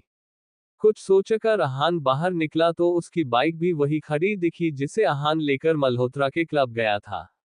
ये बात उसके दिमाग में खटक रही थी और फिर उसने खुद से कहा, इस बारे में मुझे मल्होत्रा से बात करनी होगी कि कल रात उसके क्लब में क्या हुआ था, मगर उससे पहले मुझे रोजवुड स्प्रिंग जाना होगा। इतना कहकर अहान बाइक लेकर रोजवुड स्प्रिंग की तरफ निकल पड़ा। वहां पहुंचकर अहान ने बाइक एक साइड लगाई और अंदर बढ़ने लगा, तभी सामने खड़े दो गार्ड ने उसका रास्ता रोकते हुए पूछा, कौन हो तुम और इस तरह से अंदर क्यों जा रहे हो? जवाब में अहान ने कहा, मुझे यहाँ घर खरीदना है, बस उसे ही देखने आया हूँ। अहान की पुरानी बाइक और उसके कपड़े देखकर वो गार्ड हंसने लगे और फिर उनमें से एक ने कहा, अरे भैया आजकल तो कोई भी इधर मुंह उठाकर चला आता है, इधर तो तुम्हारी देखने की भी औकात नहीं लगती और बातें बड़ी बड़ी कर रहे हो, चलो निकलो यहाँ से। इस पर अहान ने कहा, किसी के कपड़ों से उसे जज करना गलत है। क्या यहाँ आए गेस्ट से आप लोग इसी तरह बात करते हैं? और फिर इस तरह से उनके बीच बात काफी बढ़ गई। कुछ ही देर में अहान से बदतमीजी करते हुए वे गार्ड आगे बढ़े और उसकी बाइक से तोड़फोड़ शुरू कर दी। तभी अहान आगे बढ़ा और उस गार्ड का हाथ पकड़ लिया। अहान उस पर थप्पड़ मारने ही वाला था कि तभी पीछे से एक आवाज आई, सर सर प्लीज इन्हें माफ कर दीजिए, इनकी तरफ से मैं आपसे माफी मांगता हूँ। अहान ने पलटकर उस तरफ देखा तो रोजवुड स्प्रिंग का मालिक कार्तिक कोहली खड़ा हुआ था। कार्तिक कोहली उन गार्ड्स के नजदीक आकर बोला, शायद तुम लोग गेस्ट से बात करने की तमीज भी भूल चुके हो, पता भी है कि तुम्हारे सामने कौन खड़ा है? इस पर अहान कार्तिक से बोला, इन्हें मेरे बारे में बताने की जरूरत नहीं है मिस्टर कोहली, मगर इन्हें इतना जरूर पता होना चाहिए कि अगर कोई गरीब भी यहाँ आ जाए तो ये उससे सलीके से पेश आए। कार्तिक कोहली शर्मिंदा होते हुए बोला, जी जरूर, वैसे मुझे पता था कि आप यहाँ आने वाले हैं, बस इन्हें बताना भूल गया था। मैंने आपके लिए लंच का इंतजाम किया है, चलिए थोड़ा मौका हमें भी दीजिए। इतना कहकर कार्तिक कोहली अहान को अंदर ले गया। एक बड़े से टेबल पर नौकरों ने लंच सर्व किया। कार्तिक कोहली ने बड़ा इंतजाम कर रखा था, शायद ये सोचकर कि अहान रायजादा से उसे अच्छा फायदा हो सकता है। लंच करते हुए ही अहान ने कहा, आपका रोजवुड स्प्रिंग काफी पॉपुलर हो रहा है, मगर मुझे लगता है कि इस पहाड़ी इलाके में अगर इसका एक्सपेंशन हो पाए तो ये जगह पूरे देश में फेमस हो जाएगी। बड़े बड़े लोग यहाँ खरीदारी करना पसंद करेंगे। कार्तिक जैसे इसी मौके का इंतजार कर रहा था। उसने झट से कहा, आप सही कह रहे हैं मिस्टर रायजादा, मगर इसके लिए ढेर सारे पैसों की जरूरत होगी जो फिलहाल मेरे पास नहीं है। जवाब में अहान लंच करते हुए बोला, आप चाहें तो मैं आपके प्रोजेक्ट में इन्वेस्ट कर सकता हूं। इस पर कार्तिक कोहली खुशी से बोला, ये तो मेरे लिए बड़े नसीब की बात होगी, मुझे आपका फैसला मंजूर है। और फिर इस तरह से यहाँ एक डील फाइनल हो गई। कार्तिक कोहली बहुत ही खुश था।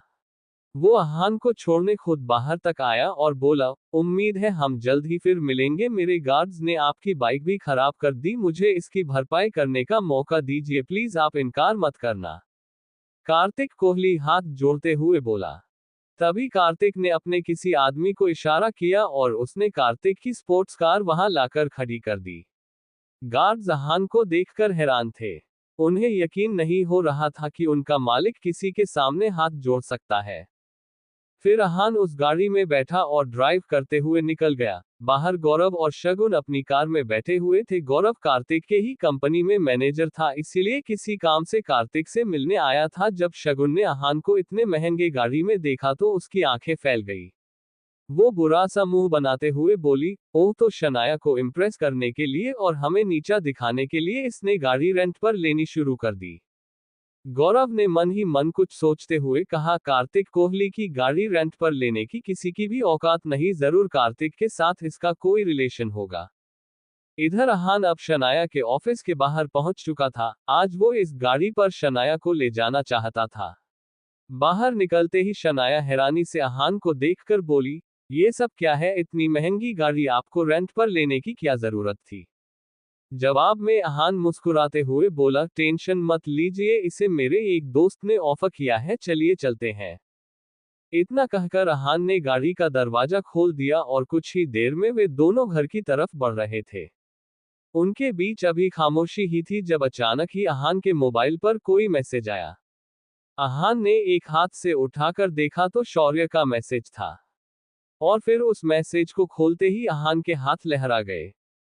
क्या हुआ, शनाया ने चौंकते हुए पूछा। अहान ने लड़खड़ाती हुई जुबान में कहा, कुछ नहीं। शनाया ने घूरते हुए एक नजर अहान की तरफ देखा तो उसे कुछ अजीब लगा। शौर्य ने जो मैसेज भेजा था उसमें अहान के कई सारे फोटो थे, जिसमें अहान किसी लड़की के साथ बिना कपड़ों के नजर आ रहा था। दोनों उस तस्वीर में काफी ज्यादा इंटीमेट थे। तभी अहान का एक और मैसेज आया जिसमें लिखा हुआ था, तुम्हारी ये सारी तस्वीरें अब शनाया को मिलने वाली हैं, हम सब तुम्हारे घर पर इंतजार कर रहे हैं। डिवोर्स पेपर रेडी है, शनाया तो इस पर बड़े आराम से साइन कर देगी, बस तुम्हें करना बाकी है। जल्द घर पहुंचो, आज हम तुम्हें अपने खानदान से बाहर का रास्ता दिखाकर ही दम लेंगे। ये मैसेज पढ़ते ही अहान की हालत खराब हो चुकी थी। शनाया उसे अभी भी अजीब सी नजरों से देखते हुए बोली, आपको अगर कोई प्रॉब्लम है तो आप मुझे बता सकते हैं। अहान ने कुछ नहीं कहा और कुछ ही देर में वे दोनों घर पर पहुंच चुके थे। यामिनी जी शौर्य और शगुन के साथ वहां पहले ही पहुंच चुकी थी। उनका पूरा चेहरा गुस्से से लाल था और सामने टेबल पर ही डिवोर्स पेपर रखा हुआ था। जैसे ही शनाया और अहान वहां पहुंचे, यामिनी जी चिल्लाते हुए बोली, अहान, गलती से भी इस घर के अंदर कदम मत रखना, अभी तक तुम सिर्फ एक धब्बा थे लेकिन अब कलंक बन चुके हो। तुम्हारी हिम्मत कैसे हुई मेरी बेटी को धोखा देने की। जवाब में अहान ने कहा, ये सब झूठ है, तस्वीर में जो कुछ भी दिख रहा है मुझे नहीं पता कि ये कहां से आया। इस पर शौर्य ने चिल्लाते हुए कहा, अपनी बकवास बंद करो, इस तस्वीर को देखकर कौन विश्वास नहीं करेगा कि ये तुम हो। कहते हुए शौर्य ने मोबाइल शनाया के हाथों में दे दिया। शनाया हैरानी से वो सभी फोटो देखे जा रही थी, उसकी आंखों में आंसू आ चुके थे। एक नजर शनाया ने अहान की तरफ देखा तो अहान ने कहा, शनाया, ये झूठ है, ये हमारे रिश्ते को खत्म करने की साजिश है, मुझे नहीं पता कि ये तस्वीरें कैसे आई। इस पर शगुन चिल्लाते हुए बोली, अच्छा तो सच क्या है, तुम बताओ। पैसों के लालच में तुमने ये शादी तो कर ली, लेकिन हवस की आग अभी तक तुम्हारे अंदर जिंदा है, और किस रिश्ते की बात कर रहे हो तुम, जो अभी ठीक से बना भी नहीं है। शनाया आंखों में आंसू लिए सभी के चेहरे की तरफ देखे जा रही थी। फिर एक बार शनाया ने अहान की तरफ देखा, उसकी आंखों में आंसू देखकर अहान का दिल बैठा जा रहा था। तभी यामिनी जी ने शनाया के हाथ में पेन पकड़ाते हुए कहा, सामने डिवोर्स पेपर है, शनाया चुपचाप अब इस पर साइन कर दो, मैं तुम्हें इस इंसान के साथ अब नहीं रहने दूंगी। हाथों में पेन लेकर शनाया भारी कदमों से उस टेबल की तरफ बढ़ चली जहां पर डिवोर्स पेपर रखा हुआ था। ये देखकर अहान का दिल जोरों से धड़कने लगा। चैप्टर 7, शनाया का फैसला। शनाया अब हाथ में पेन लेकर डिवोर्स पेपर को बड़े ही ध्यान से देख रही थी। जैसे जैसे वो पन्ने पलट रही थी, आहान के दिल की धड़कनें बढ़ती जा रही थी। तभी शगुन ने शनाया की तरफ देखकर कहा, सोच क्या रही हो शनाया, जल्दी से पेपर साइन करो और आजाद हो जाओ इस इंसान के बंधनों से। आखिर कब तक इसकी जलालत खुद पर सहती रहोगी। यामिनी जी भी अब उस पल का बेसब्री से इंतजार कर रही थी जब शनाया डिवोर्स पेपर पर साइन करे और फिर उसे आहान के चेहरे पर मार दे। लेकिन अचानक ही शनाया ने हाथ में पकड़ा हुआ पेन तोड़कर फर्श पर फेंक दिया। ये देखकर शौर्य और शगुन का मुंह खुला का खुला रह गया। तभी यामिनी जी चिल्लाते हुए बोली, शनाया क्या कर रही हो तुम? तुम्हें समझ नहीं आ रहा कि आहान तुम्हें धोखा दे रहा है? इस पर शनाया डिवोर्स पेपर लेकर गुस्से से आगे बढ़ी और उसे कई टुकड़ों में फाड़ दिया। उसके बाद उन टुकड़ों को शौर्य के मुंह पर फेंक दिया। ये देखकर शगुन और शौर्य की हालत खराब हो गई और फिर यामिनी चीखते हुए बोली, शनाया पागल हो गई हो क्या? जवाब में शनाया भी चीख पड़ी, हाँ मैं पागल हो गई हूँ। मेरे और आहान के रिश्ते को तोड़ने के लिए ये दोनों कितना गिर सकते हैं, किस हद तक जा सकते हैं, आज ये मैंने देख लिया और मैं ये देखकर हैरान हूँ कि आपको भी इनकी बातों पर विश्वास है। शनाया के अचानक इस बर्ताव से यामिनी जी भी हैरान थी और फिर उन्होंने पूछा, तुम कहना क्या चाहती हो? जवाब में शनाया अपने अंदर की भड़ास बाहर निकालते हुए बोली, देव मल्होत्रा मुझसे माफी मांगने आया था और उसी ने मुझे बताया कि शगुन और शौर्य ने आहान को धोखे से उसके क्लब बुलाया था। इसमें मल्होत्रा ने भी इनका बखूबी साथ दिया। आहान को बेहोश करके किसी लड़की के साथ उनकी अश्लील फोटो खींची गई और अब उसी के बेस पर ये लोग हमारा रिश्ता तोड़ना चाहते हैं। ये सुनते ही शौर्य और शगुन का चेहरा पीला पड़ गया। तभी शगुन ने कहा, मगर मल्होत्रा कौन है? किसी ने तुम्हें झूठी खबर बताई है शनाया? शनाया आगे बढ़ी और शगुन के चेहरे पर एक जोरदार थप्पड़ मारा। शगुन अपने गाल पर हैरानी से हाथ रखे शनाया की तरफ देखने लगी। फिर शनाया रोते हुए बोली, मल्होत्रा ने सीसीटीवी फुटेज के साथ मुझे पूरा सबूत दिया है और ये फोटो देखने के बाद भी आहान ने मुझे कुछ नहीं बताया, सिर्फ इसलिए क्योंकि वे इस रिश्ते को खोना नहीं चाहते। और आप लोग आहान के खिलाफ साजिश रचने में किस हद तक जा सकते हैं, आज मैंने ये भी देख लिया। शनाया आंखों में आंसू लिए आहान की तरफ देख रही थी। अब जाकर आहान को पता चला कि शनाया की आंखों में मौजूद आंसू उसी के लिए थे। शायद उस दर्द को शनाया महसूस कर रही थी कि आहान के साथ कितना गलत हो रहा था। आहान शनाया के पास आ गया और उसके कंधे पर हाथ रखते हुए बोला, शांत हो जाइए शनाया। तभी शनाया शगुन और शौर्य को घूरते हुए बोली, अब इससे पहले कि मैं तुम दोनों को धक्के मारकर अपने घर से बाहर निकालूं, चले जाओ यहां से और भूल कर भी यहां दोबारा कदम मत रखना। शगुन और शौर्य चुपचाप वहां से सर झुकाए चले गए। यामिनी जी ने एक नजर आहान और शनाया को देखा और बोली, मुझे नहीं पता था कि ये काम शगुन और शौर्य ने किया है, खैर अब मैं भी चलती हूँ। इतना कहकर वे भी निकल गई। शनाया ने एक नजर आहान की तरफ देखकर कहा, आपको इस बारे में मुझे बताना चाहिए था, कम से कम इतना विश्वास तो है मुझे आप पर। शनाया की बात सुनकर आहान को एक अलग ही सुकून का एहसास हुआ। अगली सुबह शनाया के लिए फिर से चैलेंज लेकर आने वाला था, क्योंकि आज फिर उसे एक झटका लगने जा रहा था। घर से तैयार होकर शनाया आहान के साथ ऑफिस की तरफ निकल गई। जैसे ही वो ऑफिस में पहुंची तो शन्या के दादाजी आनंद गिल वहां एक मीटिंग कर रहे थे। तभी आनंद गिल ने कहा, रोजवुड स्प्रिंग में किसी बड़ी कंपनी ने इन्वेस्ट किया है और इसी वजह से उसकी पॉपुलैरिटी काफी बढ़ रही है। बड़े बड़े बिजनेसमैन उस प्रोजेक्ट को हासिल करना चाहते हैं। मैं चाहता हूं कि आप सभी किसी भी तरह से इस प्रोजेक्ट को हासिल करें और अगर ऐसा नहीं हो पाया तो सभी लोग अपनी पोजीशन छोड़ने के लिए तैयार रहें और जो कोई भी इस डील को क्रैक करेगा उसे शहर के बाहर बनी हमारी 6 मंजिला बिल्डिंग इनाम में दी जाएगी। उनकी बात सुनकर सभी हैरान रह गए और एक दूसरे का चेहरा देखने लगे। तभी शौर्य ने कुछ सोचकर कहा, शनाया के पापा शेखर अंकल के अंडर में इंजीनियर्स की टीम है, वे अभी हॉस्पिटल में है और हमारा मानना है कि वो टीम हमारे हवाले कर देना चाहिए। इससे मैं इस प्रोजेक्ट को हासिल करने में कॉन्फिडेंट रहूंगा। इस पर शनाया ने कहा, मगर पापा के पास से वैसे भी बहुत सी चीजें ले ली गई हैं, अगर ये टीम भी उनसे ले ली गई तो उनके पास रह क्या जाएगा। जवाब में शगुन ने कहा, शौर्य सही कह रहा है, अभी अंकल हॉस्पिटल में है तो कायदे से वो टीम शौर्य के हवाले कर देना चाहिए। कई लोगों की सहमति देखकर आनंद गिल ने वो टीम शौर्य के हवाले कर दी। शनाया कुछ नहीं कर सकी। वो काफी टेंशन में लग रही थी। ये काम अब शौर्य को दे दिया गया था और फिर मीटिंग ओवर हो गई। आनंद गिल ने सभी को अपनी पोजीशन छोड़ने की जो धमकी दी थी उसका असर सीधा शौर्य पर पड़ा था। वो यही सोचकर परेशान हुआ जा रहा था कि अगर कंपनी ही छोड़नी पड़ गई तो वो इस कंपनी को कैसे हासिल कर पाएगा। कुछ सोचकर वो बाहर आया और रोजवुड स्प्रिंग के सीईओ हर्ष मेहरा को फोन लगा दिया। फोन उठाते ही शौर्य ने कहा, सर मैं गिल कंस्ट्रक्शन से शौर्य बात कर रहा हूं। आपकी कंपनी में बिल्डर के तौर पर काम करने के लिए मैं आपका प्रोजेक्ट हासिल करना चाहता। तभी हर्ष की कड़क आवाज गूंजी, कौन है तू और इस तरह से फोन पर प्रोजेक्ट? मतलब दिमाग से पैदल है क्या? समझता क्या है अपने आप को? तभी शौर्य ने कहा, सर आई एम सॉरी, मैंने सिर्फ आपको बताने के लिए फोन किया था। कल मैं आपके पास आ रहा हूं, मुझे किसी भी कीमत पर यह प्रोजेक्ट चाहिए। इस पर हर्ष की आवाज आई, अच्छा किसी भी कीमत पर? भिखारी की औलाद, तू मुझे कीमत का रौब दिखा रहा है। ठीक है, तू कल आ जाना, मेरे ऑफिस में बाकायदा प्रेस कॉन्फ्रेंस का इंतजाम कर रखा है मैंने। कल वहीं पर तेरी और तेरी कंपनी की इज्जत मिट्टी में न मिलाए तो कहना। कल के बाद तू कभी फोन पर डील करने की नहीं सोचेगा। इतना कहने के बाद हर्ष ने फोन रख दिया। शौर्य एकदम से शॉक्ड हो गया था, उसके हाथ कांपने लगे। ये मैंने क्या कर दिया? अब मैं वहां कैसे जाऊंगा? प्रोजेक्ट देना तो दूर, ये हर्ष मेहरा तो हमारी इज्जत नीलाम करना चाहता है। पीछे खड़ी शगुन ने सारी बातें सुन ली थी। उसने शौर्य के सामने आकर कहा, इतना क्यों घबरा रहे हो भाई? शनाया है न कंपनी का नाम रोशन करने के लिए। शगुन की बात का मतलब समझकर शौर्य के चेहरे पर एक मुस्कान आ गई।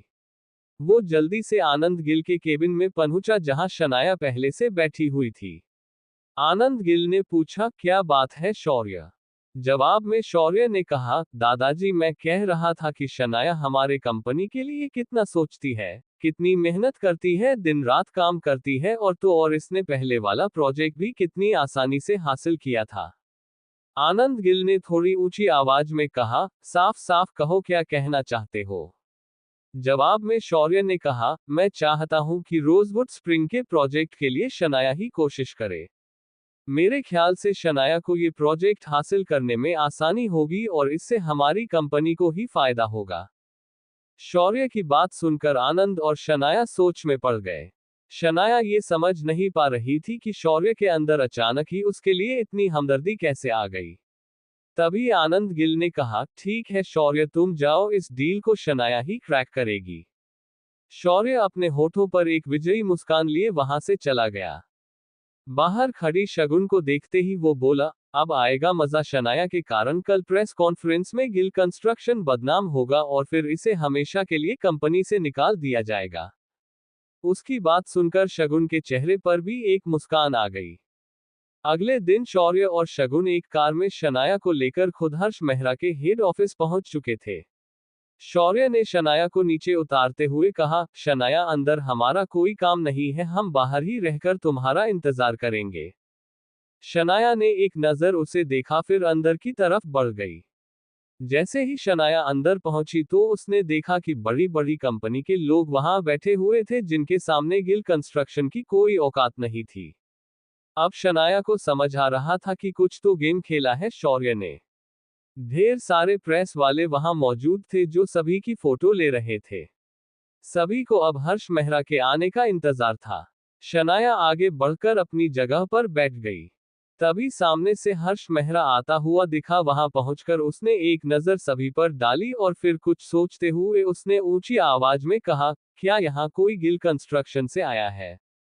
जवाब में शनाया ने कहा, जी मैं हूं शनाया गिल, मैं यहाँ गिल कंस्ट्रक्शन को प्रेजेंट कर रही हूं और इस प्रोजेक्ट को हासिल करना चाहती हूं।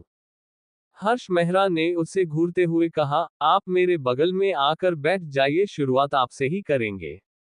सभी लोग शनाया की तरफ अजीब सी नजरों से देखने लगे। शनाया आगे बढ़ी और हर्ष के बगल लगी चेयर पर जाकर बैठ गई।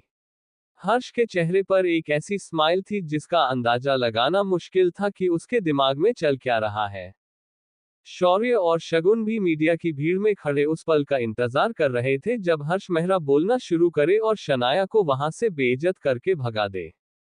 तभी हर्ष ने बोलना शुरू किया, ये है गिल कंस्ट्रक्शन से शनाया गिल। इस प्रोजेक्ट को हासिल करने के लिए इनकी कंपनी के ही आदमी ने मुझे फोन किया और अब ये चाहती हैं कि ये प्रोजेक्ट इन्हें दे दिया जाए। कहते वक्त हर्ष के चेहरे पर मुस्कान थी। सभी लोग शनाया की तरफ देखकर हंसने लगे थे। कैसे करेगी शनाया अपनी बेइज्जती का सामना? क्या होगा अंजाम शगुन और शौर्य के गंदे खेल का? जानने के लिए बने रहिए इस कहानी के साथ। चैप्टर 8, साजिश। हर्ष की बात सुनकर शौर्य और शगुन की आंखों में एक चमक थी, ये सोचकर कि अब शनाया को सबके सामने बेइज्जत होना पड़ेगा। वही दूसरी तरफ शनाया भी काफी टेंशन में नजर आने लगी थी। तभी अचानक ही हर्ष का फोन बजा। हर्ष ने स्क्रीन पर देखा तो किसी अनजान नंबर से फोन था। हर्ष ने फोन उठाया तो दूसरी तरफ से कुछ कहा गया, जिसे सुनकर हर्ष ने कहा, जी जी सर, आपको फिक्र करने की जरूरत नहीं है, जैसा आप कहते हैं वैसा ही होगा जी, थैंक्स। इतना कहकर हर्ष ने फोन रख दिया। उसने माइक संभाला और आगे बोला, माफी चाहूंगा, एक जरूरी फोन था। खैर, मैं गिल कंस्ट्रक्शन के बारे में बात कर रहा था। फोन पर इस तरह की डील करने के बारे में सोचकर मुझे गुस्सा आया, मगर अभी कहानी में ट्विस्ट है। जैसा कि आप लोगों को पता है कि इस प्रोजेक्ट के लिए हमारी कंपनी ने ऑनलाइन प्रेजेंटेशन मंगवाए थे। हमने सभी के प्रेजेंटेशन को देखा और उसमें गिल कंस्ट्रक्शन की तरफ से जो प्रेजेंटेशन भेजा गया था उसे देखकर मैं बहुत खुश हुआ। मेरा मानना है कि ये प्रोजेक्ट शनाया गिल को ही मिलना चाहिए और इसीलिए अब ये प्रोजेक्ट गिल कंस्ट्रक्शन को दिया जाता है। Meeting is over. हर्ष के इतना कहते ही वहां बैठे सभी लोगों की आंखें चौड़ी हो गई। खुद शनाया हर्ष को एकटक देखे जा रही थी, जैसे अभी अभी जो हुआ उस पर शनाया को यकीन ही नहीं हो रहा था। हर्ष के इस तरह अचानक यू टर्न लेने से यहाँ शौर्य और शगुन के आश्चर्य का ठिकाना नहीं था, लेकिन साथ ही गुस्से में उनका चेहरा लाल होने लगा। कॉन्ट्रैक्ट पर साइन करने शनाया हर्ष के पास पहुंची तो हर्ष ने शनाया से हाथ मिलाया और वहां तालियां बजने लगी। तभी हर्ष ने एक नंबर डायल किया जो उसके मोबाइल पर आहान के नाम से सेव था। शनाया की नजर भी उसकी स्क्रीन पर पड़ी तो आहान का नाम देखकर वो कंफ्यूज हो गई। दूसरी तरफ से जैसे ही फोन उठा तो हर्ष ने कहा, आपके कहने पर काम हो गया है। दूसरी तरफ से कुछ कहा गया और फिर हर्ष ने फोन रख दिया। शनाया खुद से ही बोली, ये हर्ष कहीं आहान का वही दोस्त तो नहीं जिसने आहान को गाड़ी दी थी? हम वही है और लगता है ये काम भी आहान का ही है। हॉल की उसी भीड़ में विक्रम भी खड़ा था। तभी उसके मोबाइल पर आहान का फोन आया। फोन उठाते ही विक्रम ने कहा, काम हो गया है यंग मास्टर, आपके कहने पर हर्ष ने ये प्रोजेक्ट शनाया को दे दिया है। दूसरी तरफ से आहान ने कहा, उन्हें मेरी तरफ से एक अच्छा सा गिफ्ट भेजकर थैंक्स बोलिएगा। इतना कहकर आहान ने फोन रख दिया और जल्द ही शनाया भी अब वहां से निकल आई। इधर आनंद गिल सामने लगी टीवी पर बिजनेस न्यूज देख रहे थे, जिसमें ये खबर चल रही थी कि मशहूर रोजवुड स्प्रिंग के प्रोजेक्ट को गिल कंस्ट्रक्शन ने हासिल किया। इस डील के बाद अब गिल कंस्ट्रक्शन के शेयरों में भारी उछाल। वही अब देश की कई बड़ी कंपनियां गिल कंस्ट्रक्शन में इन्वेस्ट करना चाहती है और उनके साथ काम करना चाहती हैं। ये खबर आनंद गिल के चेहरे को अलग ही सुकून दे रही थी। वे खुश होते हुए बोले, शनाया सच में तुमने आज कमाल कर दिया। तभी वहां दरवाजे पर दस्तक हुई और शनाया अंदर आई।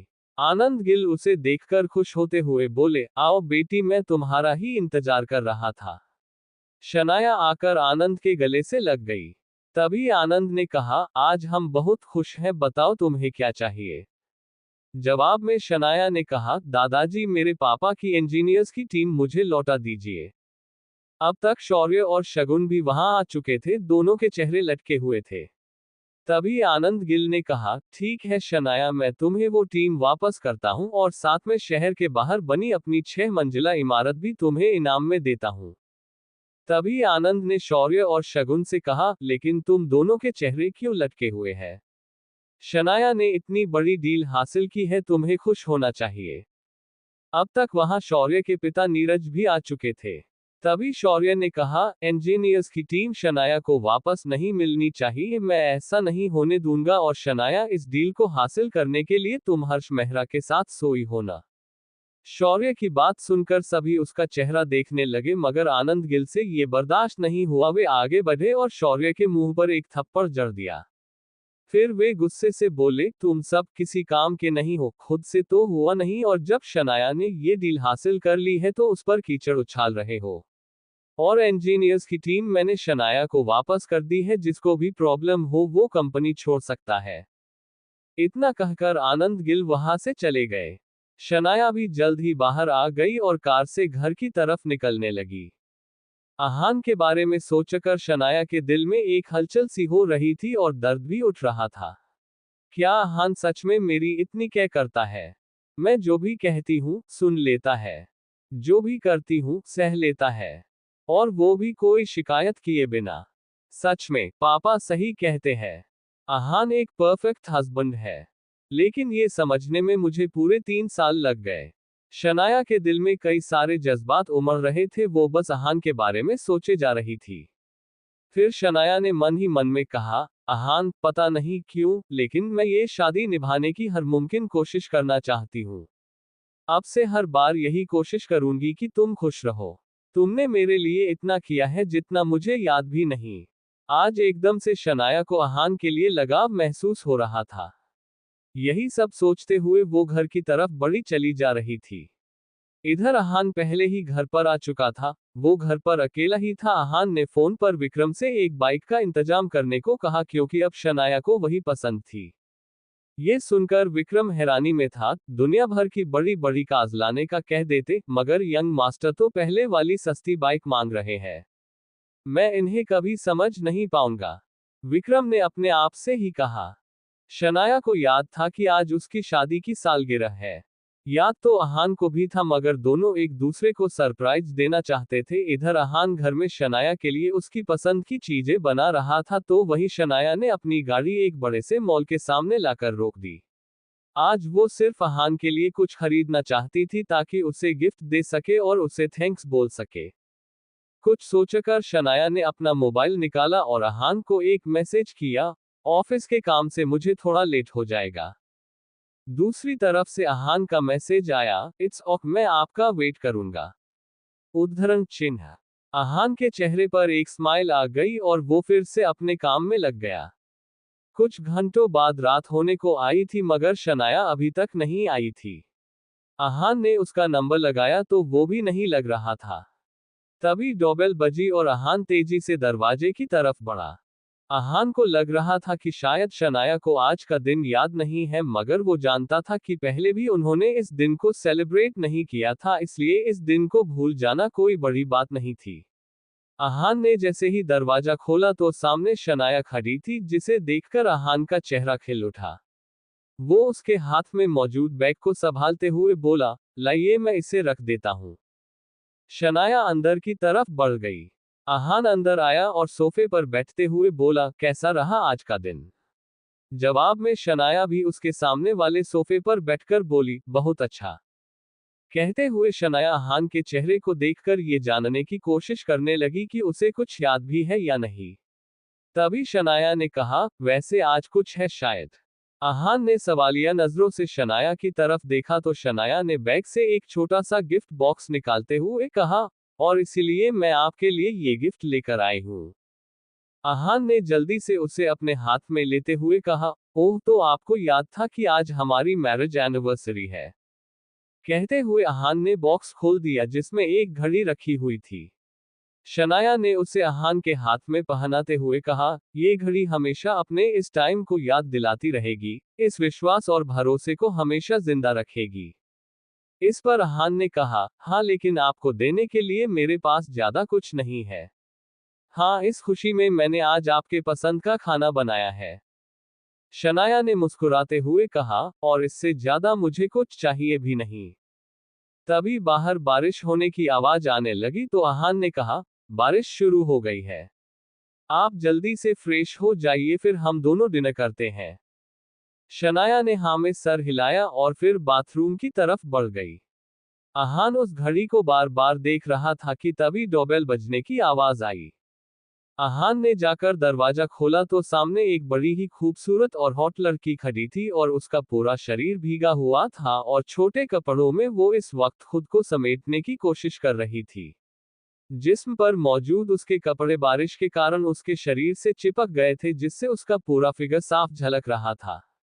घर के सामने ही एक महंगी लग्जरी कार खड़ी थी, जिसे देखकर लग रहा था कि वो लड़की काफी अमीर घर से थी। अहान ने उसे देखा तो बस देखता ही रह गया। तभी उस लड़की ने कहा, क्या बात है, आप मुझे इस तरह क्यों देख रहे हैं? जवाब में अहान ने कहा, सॉरी, कहिए आपको किससे काम है? इस पर उस लड़की ने कहा, आपने मुझे पहचाना नहीं? अहान हैरानी से बोला, नहीं, लग तो रहा है जैसे आपको कहीं देखा है मगर कुछ याद नहीं आ रहा।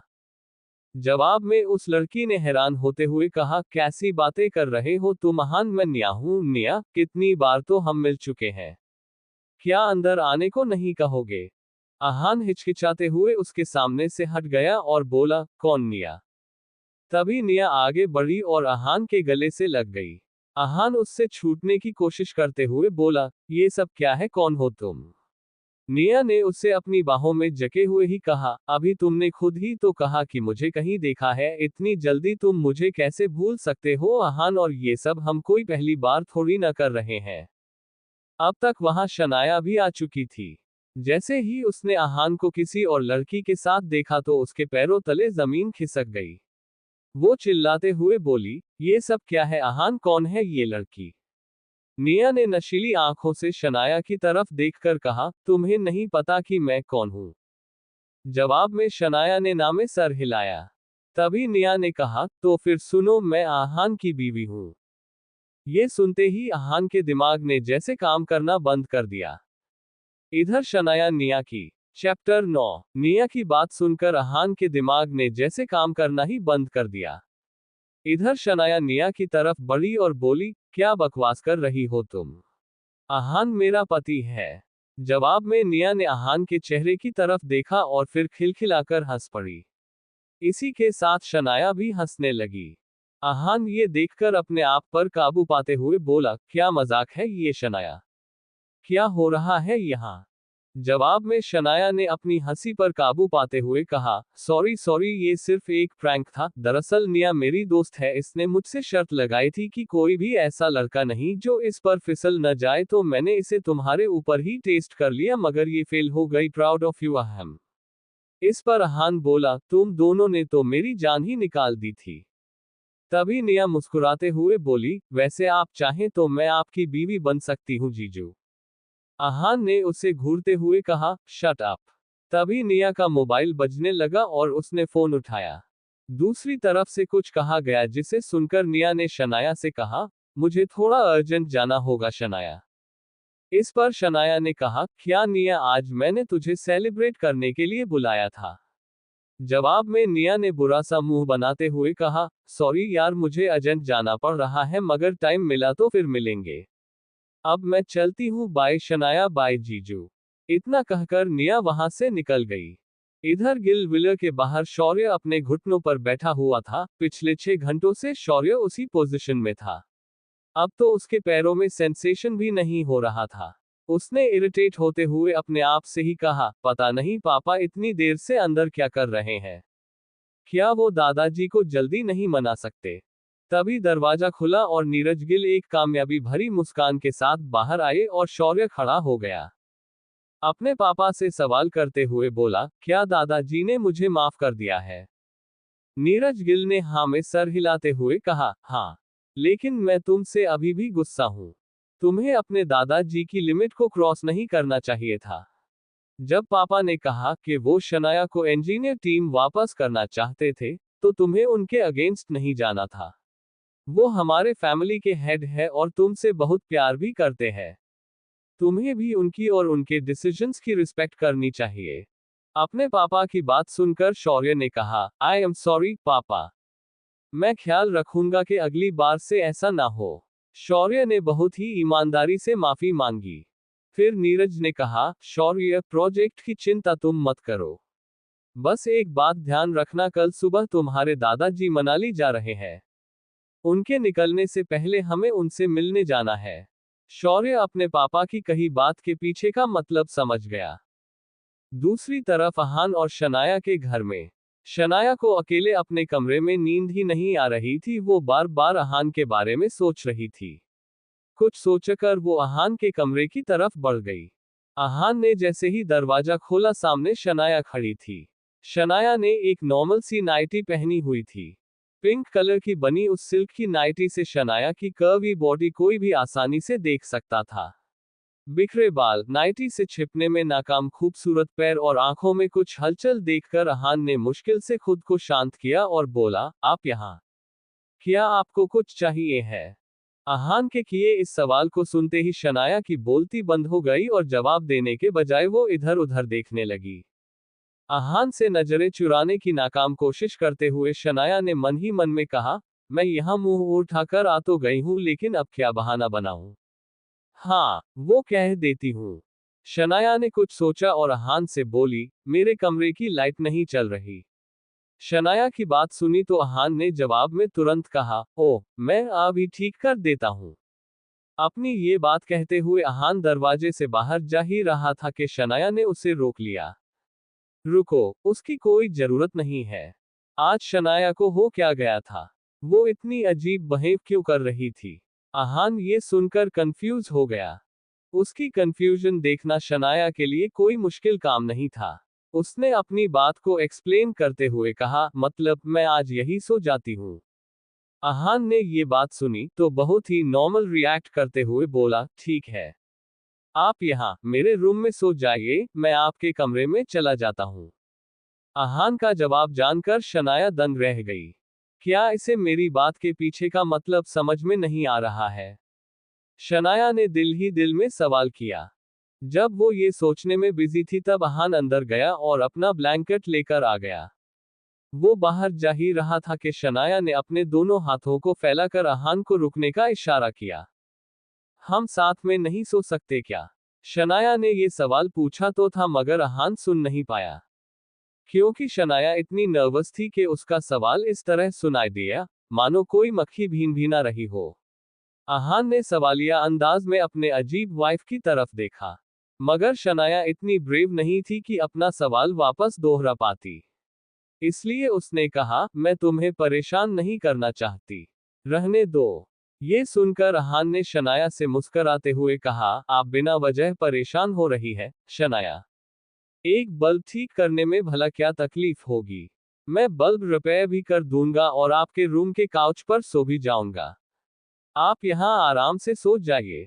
ये सुनने के बाद अब शनाया का सब्र खत्म हो गया और एक बार फिर से शनाया ने कमरे से बाहर जा रहे अहान को रोका और उससे बिना किसी एक्सप्रेशन के बोली, रहने दो। अहान ने कंफ्यूजन में उसे देखकर सवाल किया, क्या बल्ब रिपेयर नहीं करना है?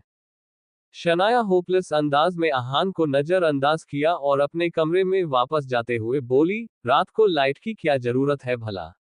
तुम सो जाओ। अहान का जवाब सुने बिना शनाया ने अपने कमरे का दरवाजा बंद कर दिया और दोनों हाथों से अपना मुंह छिपाते हुए जाकर बेड पर लेट गई। मैं इस दुनिया की सबसे बड़ी बेवकूफ हूँ। क्या जरूरत थी उस अहान के रूम में जाने की? वैसे तो उसे सब कुछ समझ में आ जाता है, मगर आज ही उसे भोला बनना था। मुझे इतनी एम्बैरेसमेंट हो रही है कि चैन से सो भी नहीं पा रही हूँ। शनाया ने अपने आप से ही कहा। जल्द ही सुबह हो गई और वे दोनों ऑफिस निकल गए। अपनी नई बाइक पर शनाया को ऑफिस छोड़ने के बाद अहान वहां से निकलने ही वाला था, लेकिन तभी उसने और शनाया ने एक आवाज सुनी, अरे अहान, आज तुम वो फरारी की स्पोर्ट्स कार में क्यों नहीं आए हो? मुझे तो लगा था अब से शनाया उसी कार से ऑफिस आया करेगी। ये नफरत भरी आवाज किसी और की नहीं, शगुन गिल की थी। उसने अपनी बात इस अंदाज में की थी मानो वो सामने से शनाया और अहान को इंसल्ट करना चाहती थी। शगुन ने अपनी बात को आगे बढ़ाते हुए कहा, एक मिनट, कहीं ऐसा तो नहीं हुआ कि अब अहान के पास महंगी कार को रेंट पर लेने के लिए पैसे ही नहीं है? ये कहते हुए शगुन खुद ही जोर जोर से हंसने लगी। अहान ने हमेशा की तरह इस ताने को भी सुनकर अनसुना कर दिया। वो कार अभी भी अहान के रोजवुड स्प्रिंग वाले बंगलो के पार्किंग में खड़ी थी, मगर वो इस बारे में किसी को भी वजाहत देना जरूरी नहीं समझता था। मगर शनाया वो अपने दिन की शुरुआत ये बातें सुनकर नहीं करना चाहती थी। उसने शगुन से बहुत ही नॉर्मल अंदाज में पूछा, शगुन, क्या तुम फिर से धक्के खाकर यहाँ से जाना पसंद करोगी? मुझे अच्छे से याद है जब मैंने तुम्हें और शौर्य को घर से बाहर निकाला था।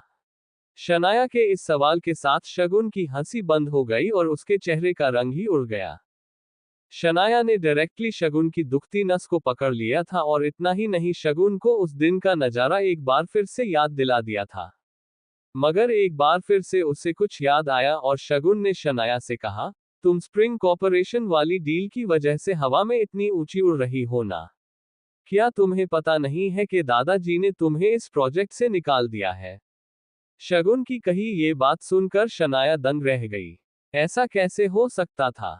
कल ही तो शनाया ने ये डील जीतकर आनंद गिल को खुश किया था और आज एकदम से उसे एक प्रोजेक्ट से निकाल दिया था। आहान ने जब ये सुना तो उसे ज्यादा हैरानी नहीं हुई। मैंने इस बात की उम्मीद पहले ही कर ली थी। शनाया के दादाजी को मनाने के लिए शौर्य और नीरज गिल किसी भी हद तक जा सकते हैं, आहान ने मन ही मन में कहा। शनाया के दिल में चल रही हलचल उसके चेहरे से साफ नजर आ रही थी। बेवकूफ, तुम कुछ ज्यादा ही सपने देखती हो शनाया। ग्रो अप नाउ, शगुन ने एक अजीब सी हंसी के साथ कहा। इस सब का क्या मतलब है? दादाजी कहाँ है? मुझे उनसे बात करनी है अभी, शनाया ने इम्पल्सिव होते हुए कहा। वो तो मनाली गए हैं, कह रहे थे कि अब उन्हें आराम करने की जरूरत है।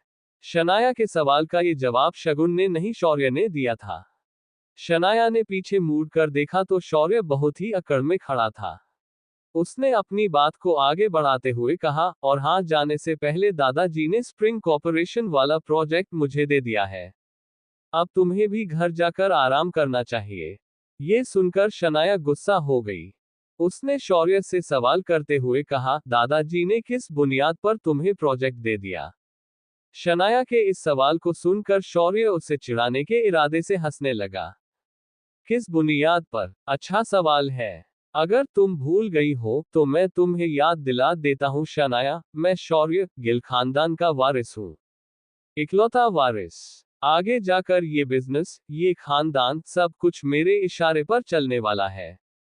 इसी बुनियाद पर ये प्रोजेक्ट मुझे मिला है। क्या ये रीजन सुनकर तुम सेटिस्फाइड हो? इस पॉइंट पर शौर्य को अपने आप पर बहुत प्राउड फील हो रहा था। शनाया इस सब के बाद अब ना कुछ कर सकती थी और ना ही कुछ करना चाहती थी। इसलिए वो खामोश होकर अपना गुस्सा शांत करने की कोशिश करने लगी। आहान गिल खानदान को अच्छे से जानता था। शौर्य बस कुछ मीठी बातों से आनंद गिल को खुश कर सकता था और उनका कोई भी डिसीजन बदल सकता था। इसलिए आहान को कोई हैरानी नहीं हुई थी। कुछ लोग बहुत घमंडी होते हैं, अपने अलावा उन्हें और कुछ दिखाई ही नहीं देता। उन्हें लगता है कि हर्ष मेहरा जैसे बिग शॉट लोगों के साथ सोने के बाद उनके सारे प्रॉब्लम्स सॉल्व हो जाएंगे। लेकिन किसी 5 स्टार होटल के बिस्तर में और असल दुनिया में बहुत फर्क होता है। शगुन ने बीच में ही मुंह मारते हुए शनाया पर इनडायरेक्टली तंज कस दिया। जैसे ही शौर्य ने ये बात सुनी वो टेढ़ी स्माइल के साथ मुस्कुराने लगा। अपनी बात पूरी करने के बाद शगुन को एहसास हुआ कि आहान अभी भी वही खड़ा था और उसके शैतानी दिमाग में एक नई साजिश तैयार हो गई। उसने सोचा कि अब जब शनाया का ये निकम्मा पति भी यहाँ मौजूद था तो क्यों ना उसे भी इस सब में घसीट लिया जाए। इसलिए शगुन ने आहान की तरफ देखकर उससे पूछा, आहान, क्या तुम नहीं जानते कल तुम्हारी खूबसूरत बीवी ने हर्ष मेहरा के साथ स्प्रिंग कॉर्पोरेशन में किस तरह डील फाइनल की है? चैप्टर 10। ये लड़की अपना मुंह बंद क्यों नहीं रखती है? पता नहीं क्या अनाप शनाप बके जा रही है। वैसे तो मैंने कुछ किया नहीं है। आहान को अगर कोई गलत फहमी हो गई तो क्या होगा? पता नहीं शगुन अपनी घटिया हरकतों से कब बाज आएगी। बस कोई गड़बड़ ना हो जाए। शनाया ने पैनिक करते हुए मन ही मन में कहा। भले ही उस वक्त शनाया का चेहरा शांत लग रहा था, लेकिन उसकी आंखों में हलचल मची हुई थी। अगले ही पल आहान इस मामले में इंटरेस्टेड लगने लगा। उसने कंफ्यूजन में शगुन से सवाल करते हुए कहा, तुम कहना क्या चाह रही हो? थोड़ा साफ साफ कहोगी? अब शनाया नर्वस होने लगी थी। उसकी आंखों में घबराहट साफ दिख रही थी। वहीं दूसरी तरफ शगुन को तो आहान के इसी सवाल का शगुन को इंतजार था। उसने आहान को जवाब देते हुए मुंह बनाकर कहा, आहान, जब तुम दिन भर मेहनत करके शनाया को खुश करने की कोशिश कर रहे थे, वो तो किसी 5 स्टार होटल में मजे कर रही थी। सुनने में आया है कि कल बिजनेस मीटिंग के नाम पर शनाया यश मेहरा के साथ उसके ऑफिस में 2-3 घंटे अकेली थी। अब तुम इस बात का अंदाजा तो लगा ही सकते हो कि वहां क्या हुआ होगा। शगुन ने इस तरह अपनी बात कही थी, मानो वो आहान को यकीन दिला रही थी कि शनाया और यश मेहरा के बीच कुछ का कुछ तो जरूर चल रहा था। वो आहान की नजरों में हैरानी देखना चाहती थी, मगर आहान ने आगे जो कहा उसे सुनने के बाद वो खुद ही हैरान रह गई। आहान से शगुन के सवाल पर उल्टा सवाल करते हुए कहा, तो सो वॉट? क्या शगुन आहान को बेवकूफ समझ रही थी? आहान से बेहतर कौन जान सकता था कि शनाया और यश मेहरा ने मीटिंग में क्या बातें की थी। जब शनाया यश मेहरा के सामने बैठी हुई थी, आहान खुद यश के साथ ब्लूटूथ के जरिए कनेक्टेड था। उन दोनों के बीच हो रही एक एक बात आहान सुन सकता था। मगर शगुन और शौर्य क्या खुद शनाया भी इस बारे में नहीं जानती थी। शगुन ने आहान के सवाल का जवाब देते हुए कहा, आहान, तुम्हारा दिमाग तो ठिकाने पर है। क्या तुम जानते भी हो कि यश मेहरा कौन है? वो हैंडसम है, अमीर है, और शनाया भी कुछ कम खूबसूरत नहीं है। अगर वो दोनों अकेले किसी कमरे में है तो क्या पॉसिबल है कि उन दोनों के बीच कुछ भी नहीं हुआ होगा? तुम्हें क्या लग रहा है कि वो दोनों साथ में बैठकर फिल्में डिस्कस कर रहे होंगे? आहान को ये सब सुनकर अपनी हंसी कंट्रोल करना मुश्किल लग रहा था। यश मेहरा, वो हैंडसम और अमीर आदमी उसके लिए काम करता था और शगुन उसे यश मेहरा का नाम लेकर इनसिक्योर करने की कोशिश कर रही थी। आहान ने भी थोड़ा मजा लेने का सोचा और शगुन में सवाल पर जवाब में बोला, हाँ। शनाया ने मुझे बताया कि वो दोनों असल में कोई फिल्म डिस्कस कर रहे थे। आहान के इस जवाब को सुनने के बाद शनाया खिलखिलाकर हंसने लगी। वो समझ गई कि शुरुआत से लेकर अब तक आहान बस नाटक कर रहा था। असल में वो तो बस शगुन को चिढ़ाना चाहता था। पहले तो शनाया को थोड़ी फिक्र हो रही थी, मगर आहान, उसे अपनी वाइफ पर पूरा यकीन था। शगुन ने चिढ़कर आहान से कहा, क्या तुम्हें समझ में नहीं आ रहा कि शनाया तुम्हें धोखा दे रही है? आहान ने इस बात पर केयरलेस लगते हुए कहा, नहीं तो मुझे शनाया से कोई प्रॉब्लम नहीं है। इस पॉइंट पर शगुन की बोलती बंद हो गई। मगर ऐसे ही मौकों पर तो शौर्य अपनी कजन का साथ देता था। अब तक उसने शगुन और आहान के कॉन्वर्सेशन को खामोशी से सुना, लेकिन अब वो भी बीच में बोल पड़ा, प्रॉब्लम होगा भी तो तुम क्या कर सकते हो आहान? तुम एक निकम्मे घर जमाए हो, जो शनाया का हस्बैंड कम उसका पालतू ज्यादा है। शनाया ने तुम्हें एक परफेक्ट पैकेज समझा है। तुम उसके ड्राइवर हो, शेफ हो, घर का काम करने वाले नौकर हो और इन सब कामों से तुम्हें फुर्सत मिलती है तो पार्ट टाइम पति हो। ये कहते हुए शौर्य आहान को इस तरह घूर रहा था मानो किसी कचरे के डब्बे को देख रहा हो। वैसे तो हर बार आहान शनाया के फैमिली मेंबर्स की बातें चुपचाप सुन लेता था, मगर शनाया को जो लोग अच्छे नहीं लगते थे आहान उन्हें क्यों झेलता। इसलिए आहान से शौर्य की बात पर नॉर्मल रिएक्ट करते हुए कहा, शौर्य, मैंने सुना कि कल तुम्हें बहुत मार पड़ी। क्या अब तुम ठीक हो? आहान का ये सवाल शौर्य के ताजे जख्म पर नमक का काम कर रहा था। कल की जिल्लत शौर्य जिंदगी भर के लिए नहीं भूल सकता था। उसने आहान से इरिटेट होते हुए कहा, मार पड़ी? इस सब का तुमसे क्या लेना देना है? तुम अपनी बीवी को कंट्रोल में रखो। वो बाहर गुलछर्रे उड़ा रही है। शौर्य की बात से आहान को कोई फर्क नहीं पड़ा और उसने फिर से सवाल करते हुए कहा, मैं शनाया का ध्यान रखूंगा, मगर तुम भी अपना ख्याल रखो। मैंने सुना कि तुम्हें बहुत जोर से मारा था। क्या वो लोग बहुत हटे कट्टे थे? आहान के इस सवाल से शौर्य की बोलती ही बंद हो गई। कुछ देर की कशमकश के बाद शौर्य ने कहा, शनाया का अफेयर है। क्या इस बात से तुम्हें कोई फर्क नहीं पड़ रहा? शनाया ने बचपन से लेकर अब तक आज पहली बार शौर्य को इतना हरा हुआ देखा था। क्या ये वही आहान था जो उसके सामने कुछ भी बोलने की हिम्मत नहीं करता था और आज शौर्य को इतना लाचार कर चुका था कि शौर्य की बोलती ही बंद हो गई थी। शनाया इतनी हैरान कभी नहीं हुई थी।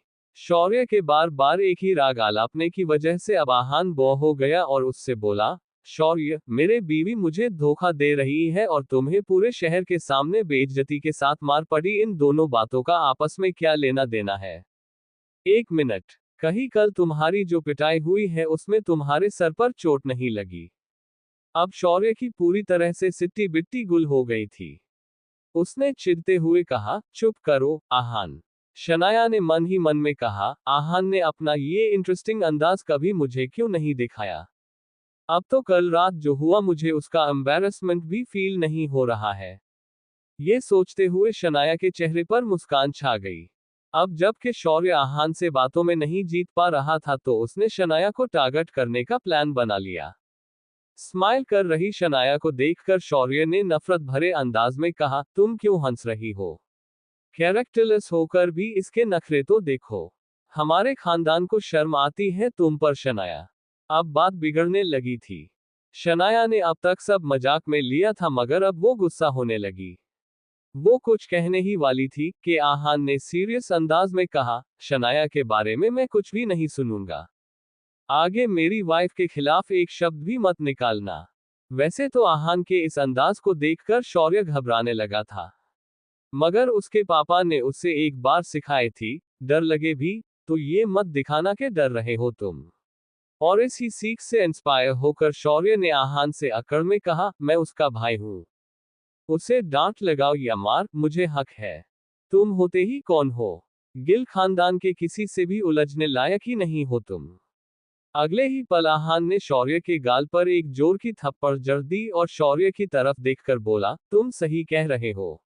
मैं तुम्हें छूने के भी लायक नहीं हूं, लेकिन सॉरी तुम किस लायक हो ये बताना मुझे ज्यादा जरूरी लग रहा था। इस पॉइंट पर ना शनाया ने आहान से कुछ कहा और ना ही शगुन के मुंह से कोई आवाज निकल रही थी। उन तीनों ने भी आहान का ये अंदाज पहली बार देखा था। आहान की एक बात साफ थी, कोई उसे कुछ भी कह ले लेकिन उसकी वाइफ शनाया के अगेंस्ट कुछ कहा तो आहान माफ नहीं करने वाला था। शौर्य को इस थप्पड़ से बहुत ही ह्यूमिलिएटेड फील हो रहा था। उसने डरते डरते आहान से हमेशा वाली अकड़ से कहा, क्या तुम नहीं जानते कि मैं कौन हूं? गिल खानदान का वारिस हूं मैं। अगर दादाजी को पता चला कि तुमने मेरे साथ ऐसा कुछ किया है तो वो तुम्हें माफ नहीं करेंगे। इस पॉइंट पर आहान ने शौर्य को नीचा दिखाते हुए कहा, क्या तुम सच में इस गलतफहमी में हो कि मैं आनंद गिल से डरता हूं? आहान के इस सवाल से शौर्य और शगुन के साथ साथ शनाया भी आहान को अजीब तरह से घूरने लगे। गिल कंस्ट्रक्शन की कंपनी के सामने खड़े रहकर ही आहान ऐसा कैसे कह सकता था? क्या वो सच में गिल खानदान की इज्जत नहीं करता था? वहां पर गिल खानदान के कई सारे लोग मौजूद थे और अगर कोई आनंद गिल का नाम लेकर बिना किसी रिस्पेक्ट से बात कर रहा था तो उन सब का गुस्सा होना आम बात थी। बेशरम, क्या ये मौत को बुलावा दे रहा है? मुझे तो लगता है इसे और शनाया को हमें खानदान से ही बेदखल कर देना चाहिए। एक एक करके सभी आहान के ऐसे बर्ताव पर रिएक्ट हो रहे थे। उन सभी के लिए आनंद गिल किसी भगवान से कम नहीं थे। वो सब अपने फैमिली हेड के खिलाफ कुछ नहीं सुनने वाले थे।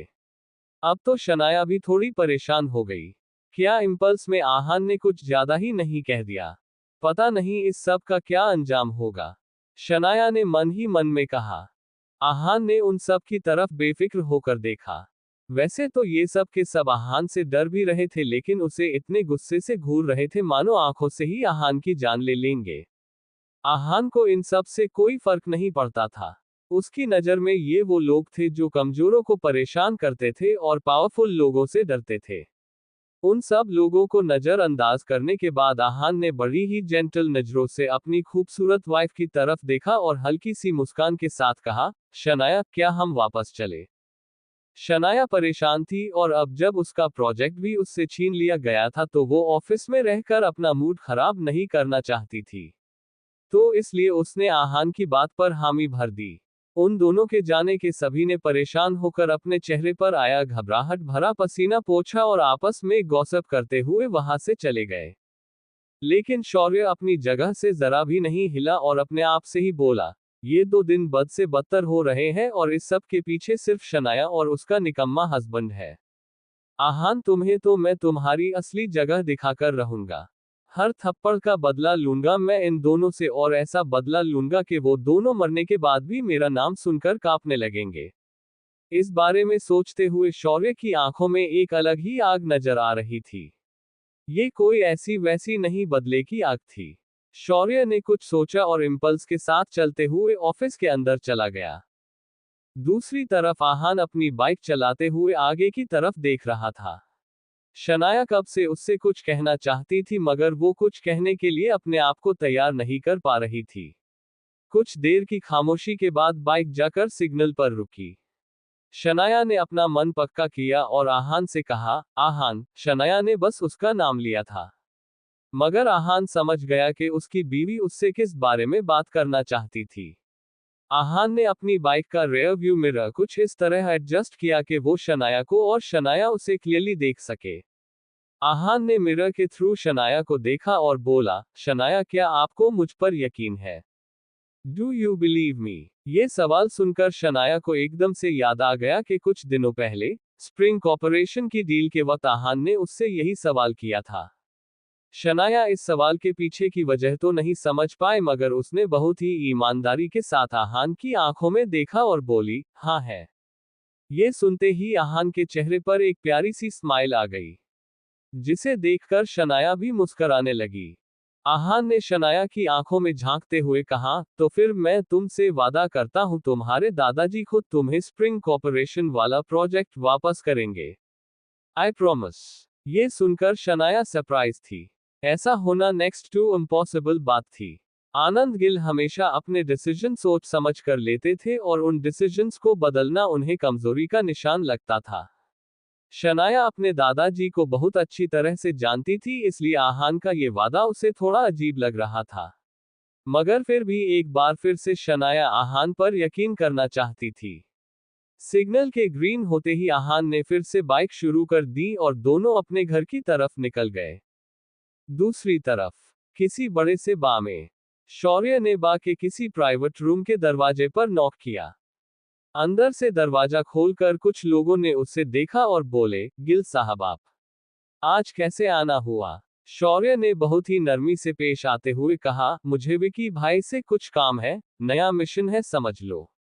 ये सुनते ही उन लोगों ने शौर्य को अंदर आने का कहा। अंदर जाकर बैठने के बाद किसी हटे कट्टे आदमी ने शौर्य के सामने के बियर लाकर रख दी और बोला, भाई आ रहे हैं, आप थोड़ा इंतजार करो। शौर्य ने हामी भर दी और बियर का एक घूंट ले लिया। आज तो शराब पीते हुए भी उसे हर वो थप्पड़ याद आ रहा था जो उसने पिछले 48 घंटों में खाया था। शौर्य ने गुस्से से बियर का ग्लास टेबल पर रखा और मन ही मन में बोला, आहान, अब तुम्हारा काउंटडाउन शुरू, मेरी इंसल्ट का बदला अब मैं तुम्हारी प्यारी बीवी से लूंगा। क्या आहान खुद को और शनाया को इस नई मुसीबत से बचा पाएगा? ऐसा क्या करेगा आहान जिससे आनंद गिल खुद स्प्रिंग कॉर्पोरेशन की डील शनाया को वापस दे देंगे?